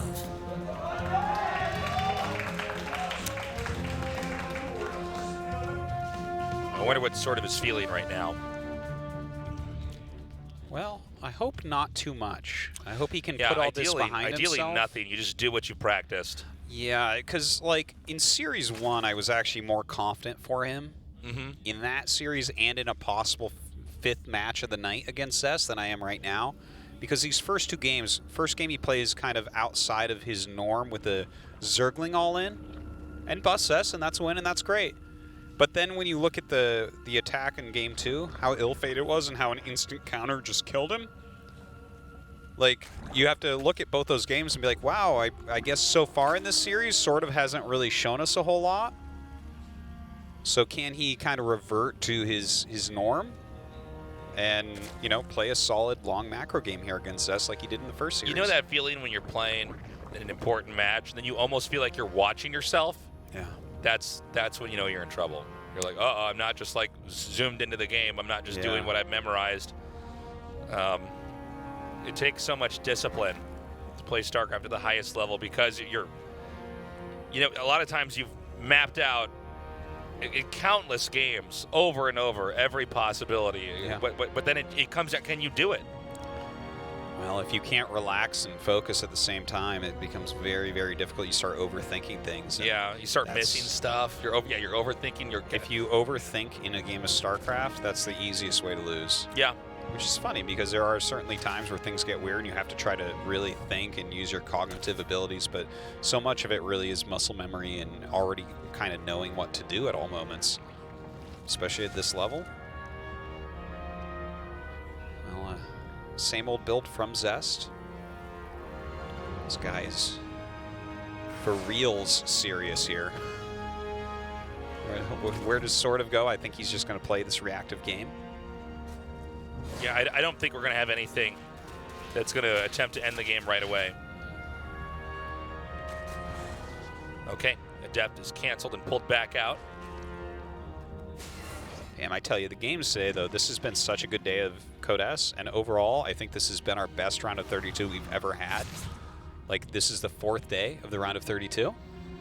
And each day, I'm like, wow, these games are great. And a lot of times we have really one-sided garbage games around a 32, to be perfectly frank. Oh, yeah, there's definitely days where we get the exact results we knew were coming, and the games are sort of I'm like, yeah, this is why this guy's always in round of 32, and this guy's always in round of 16. So that's what happens when Innovation plays against someone who can't macro as well. Okay. Yeah. But all these days have really been crazy awesome. Today, no different. Specifically, the games today are making me just want to go home and get on StarCraft. Getting the itch. Seriously, like just watching we've had beautiful so many executions. I think you are correct. This is the best round of 32. Yeah, I'm quite sure I'm correct. Like we're only halfway through it. The rest of it could be garbage, and it would still be like, well, the first four groups have been so good at this point. A different path here with that Oracle now. Yeah. Oh, actually going by that Overlord. He's not going to get that. Merciful Phoenix. Yeah, that or it needs context, Artos. It's one of the two. Yeah. Warp Prism coming. Zealot legs. But just, okay, yeah. There's the Templar Archives, I was going to say. Okay, well, we don't know how heavily he'll end up committing. This was the map that Zest broke him on, right, in game 1? It was. Michael Meyer, no, wait, was it? No, actually, wait, no. I think I'm tripping myself up. No, this was not the map they played on in our... Was it Acid Plant? I think you might be right. I want to say it was Acid Plant, but... I know the attack that happened and the way it broke him, but I'm not... Anyways, let's see if he actually is going to do something similar to that coming up here. We've got Templar Archives on the way. The third Nexus is coming down. Oh, actually, you're right. It was this map? Yeah, you're right. Okay. That was the one, yeah. And now I remember it, too, because I remember him warping in this exact position. Yeah. Well, I think it worked so well. Now, the control from Zest was S-class. I don't know if he can actually pull that off again here, or if sort of has learned just a few micro adjustments on where he positions his army and like how he wants to try to move out. Well, here comes the drop. We will learn about it very quickly here. Going after that queen immediately. That is a huge committal for the queen. Loses all the shields on one of the Archons. That's interesting that he chose to do exactly that. Because even though the Archon will regen those shields pretty fast, there's a period of time where you can't quite attack in unless you have the Zealots perfectly in the front. There's an Immortal coming in behind this. That's interesting. The Zealots get warped in, and then he backs them up immediately. Yeah, I'm actually... Just to the Watchtower, though, so they can actually come in a little bit later. I guess he's trying to make this look like there's nothing actually hiding on the map. So that in SortOf's mind, he's saying, okay, these Archons are annoying, but there's no big attack coming. And then I think he's going to warp in again, maybe? No. He's saying the Zealots with the Observer, so I think those are just to clear some creep while he harasses with Archons. Which, I mean, killing creep is huge. Maybe not as big as in Terran Berserk, but like it's still a very big deal. Gets a little bit of it, but he's going to have to book it out of there. Hydralis Den on the way, Immortals being made. It looks like this is just going to get into a regular game. Definitely a very large amount of roaches. There's some cool adjustments here from Zest. Hopefully, sort of, we see a bit of an adjustment. He doesn't just attack into this. Yeah, it's strange because we've had a lot of, the basic timing attacks from SortOf are how he loses, which is kind of unusual. Normally, a basic timing attack is either held and the game goes on, but this time it's like he's way miscalculated where his opponent's going to be at.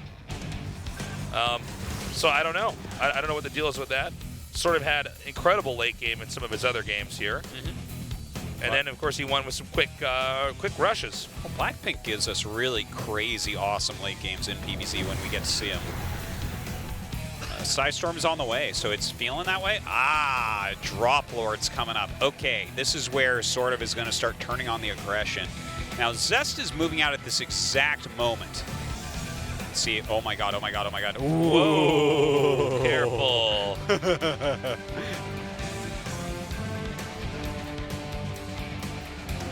All right, more Templars coming in. Storm is about a third of the way complete. Did the Phoenix see that?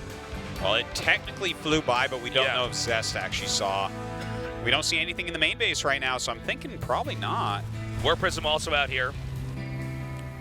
Now, this is a big deal. If a drop comes in, does a lot of damage. Okay, the Phoenix flying out, so he should see this early enough that he can do a recall at least. Oh, he's going to go for the intercept. Oh my god. The splash. Yeah, he's not going to quite stop it, but he has some warp-ins. The Stalker's coming out. That's actually very helpful. Pick off a couple Overlords. Look at this. He's going to get 2. Oh, this is so bad for SortOf here. Now, there's another attack down here, but so many cannons and shield batteries.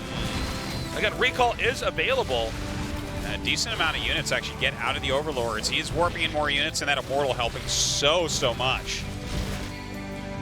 Oh, man, this is just honestly went horribly here for SortOf. Now he's going to pick up with the rest of the drop and try to fly out. Templar Archives was knocked out, so he's going to have to remake that.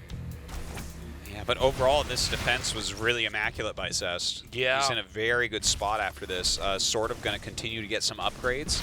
Zest adding a second Robo. You know, it may have been unwise to load up that quickly.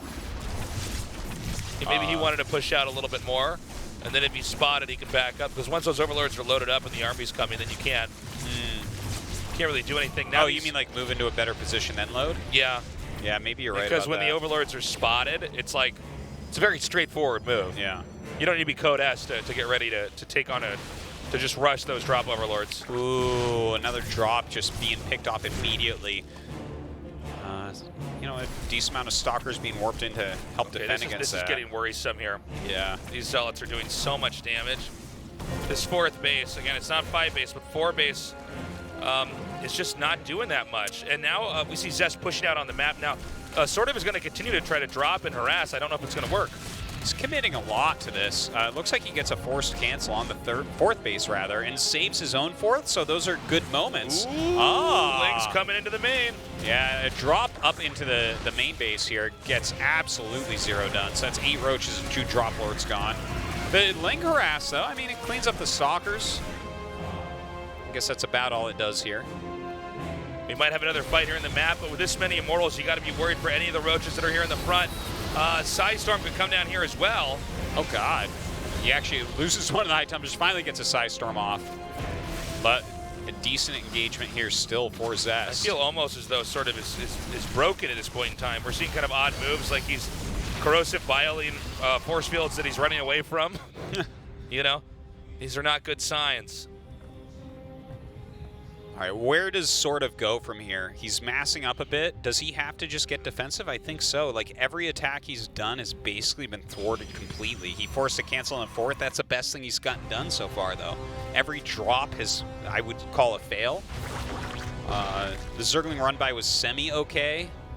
This is not even a fake drop because those are not drop overlords. Now, let's also keep in mind that SortOf has that's one thing.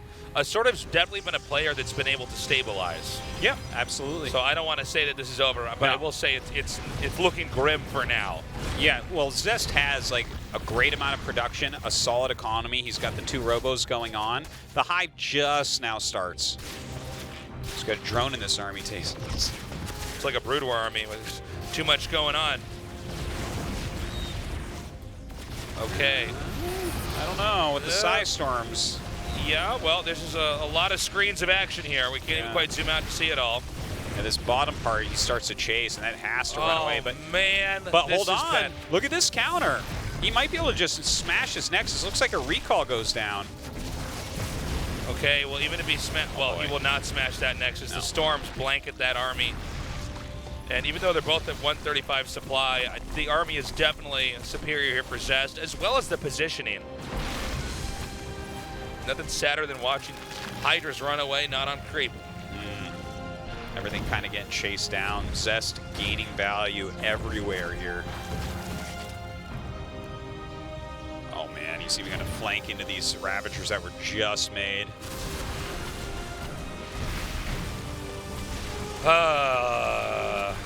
Yeah. That's how you cast this moment. You were rooting for SortOf here. Well, a lot of lost fights here in the middle of the map. Economically, SortOf is not in a viable spot. The one thing, I guess, that could work out for him, if Zest gets aggressive and his High Templars are not... Like, I see 2 High Templars with that army. That's not an overwhelming amount of Psy Storms. You attack on a creep, there's a possibility he can do something defensively. And he's still trying to run around and do things. Like, yeah, see, only 2 High Templars, so there might just be 2 Storms. Okay, picks him up, so... Okay, he's going to come in here and try to shut down this expansion. Now, there are a lot of Hydras and Ravagers coming up here. Some good Storms, but the Force Field's boxing this army, forcing the rest of SortOf's army to try to loop around. Immortal's already here to meet these roaches. I do believe this is the beginning of the end, and Zest, the 2-time GSL Code S champion, will survive and go on to the round of 16. GG. Yeah, all right. SortOf gets eliminated, kind of a heartbreaker for him. Brought Zest to the limit twice, but Zest was able to take him out. Of course, he took out Alive 2-0, so it was a good day, I would say, overall. A good showing for SortOf. But he is the 3rd foreigner, the 3rd non-Korean player out of 3 so far to get 3rd place in his group. Wow. SortOf had a great run in this group. I'm sure he will be back, but for now, it all goes to Brother Zanster. Indeed. Got to see if Sandster can make it. Well, before that, we have to see what the Zester thinks about this victory. Fighting through his cold. Still showing very good play today, though. Yeah, I don't know. I think it was a great day of StarCraft. Some very good games being played. It's unfortunate. Zest defense a bit too strong there in that last game. 네, D조의 Right, I don't know if Zest's going to be talking that much. She's got a very sore throat. 선수입니다. 박수 부탁드립니다. Put your hands together for Zest. 네, 주성욱 선수가 이 감기 몸살로 인해서 부득이하게 인터뷰에는 응하기 어렵다는 뜻을 Zest has been very ill lately. 양해 부탁드리겠고요. 이 오늘 인터뷰가 없는 이 said he would 아쉬움은 prefer to not do the 다음 interview. 조지명식에서 해소해드릴 수 있도록 하겠습니다. Because his throat is 다시 swollen. 한번 주성욱 선수에게 격려의 박수 So 부탁드립니다. hopefully next GSL will be able to have an interview with you, Zest. We hope you feel better. All right. 네, 자 이렇게 오늘 경기가 모두 All right, very 끝났는데요. quick interview there from Zest, a man of 경기 few 결과 words. 확인해 That's 보겠습니다. right. I guess he really, truly is very, very sick. But you know what? He squeezes through, so I'm But sure look he's at happy him. with In this himself. photo, he's healthy. He's like, I feel better. Yeah. My throat's feeling good. And look at that smile on Trap. Gosh, we've got such good-looking pro gamers down here. It's crazy. These are the results for today. Trap and Zest, the two Protosses, survive. Yeah. And, you know, they were kind of the favorites of the group overall. Alive and SortOf having a bit of a harder time, but SortOf coming out on top of Alive is pretty cool, even though Alive thought he should be able to beat SortOf. He was unable to. Didn't even take a map. My heart goes out to SortOf. I hope to see him and cast his games again here in our studio. Ooh, but look at this group. Look at how smart Rogue looks. Step aside, Harry Potter, and look at the way that Stats wears that jacket like a cape.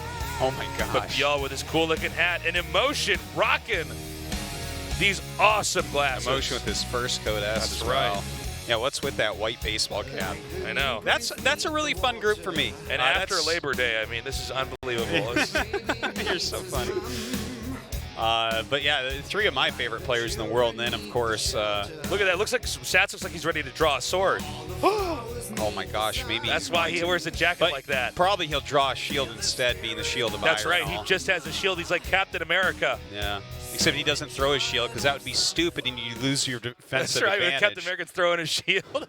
Don't throw your shield. Then someone like swings a sword at him, he loses his arm. He's like, oh no! He When you look at bleeds Captain out. America, it's kind of like, what are you doing? You have half of it. You've got a shield. You need a weapon. They're telling me to wrap it up, and so I will. We will see you guys at the next GSL. Also, check out the ASL, our StarCraft 1 tournament. We love you.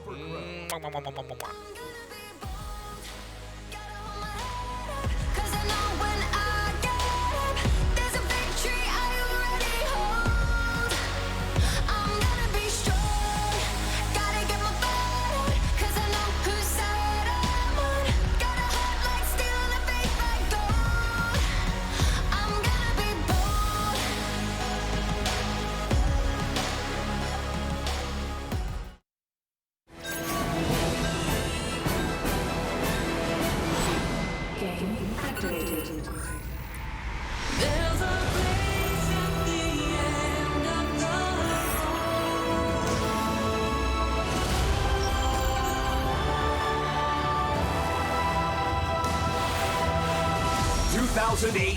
GSL Season 2 Overgrowth.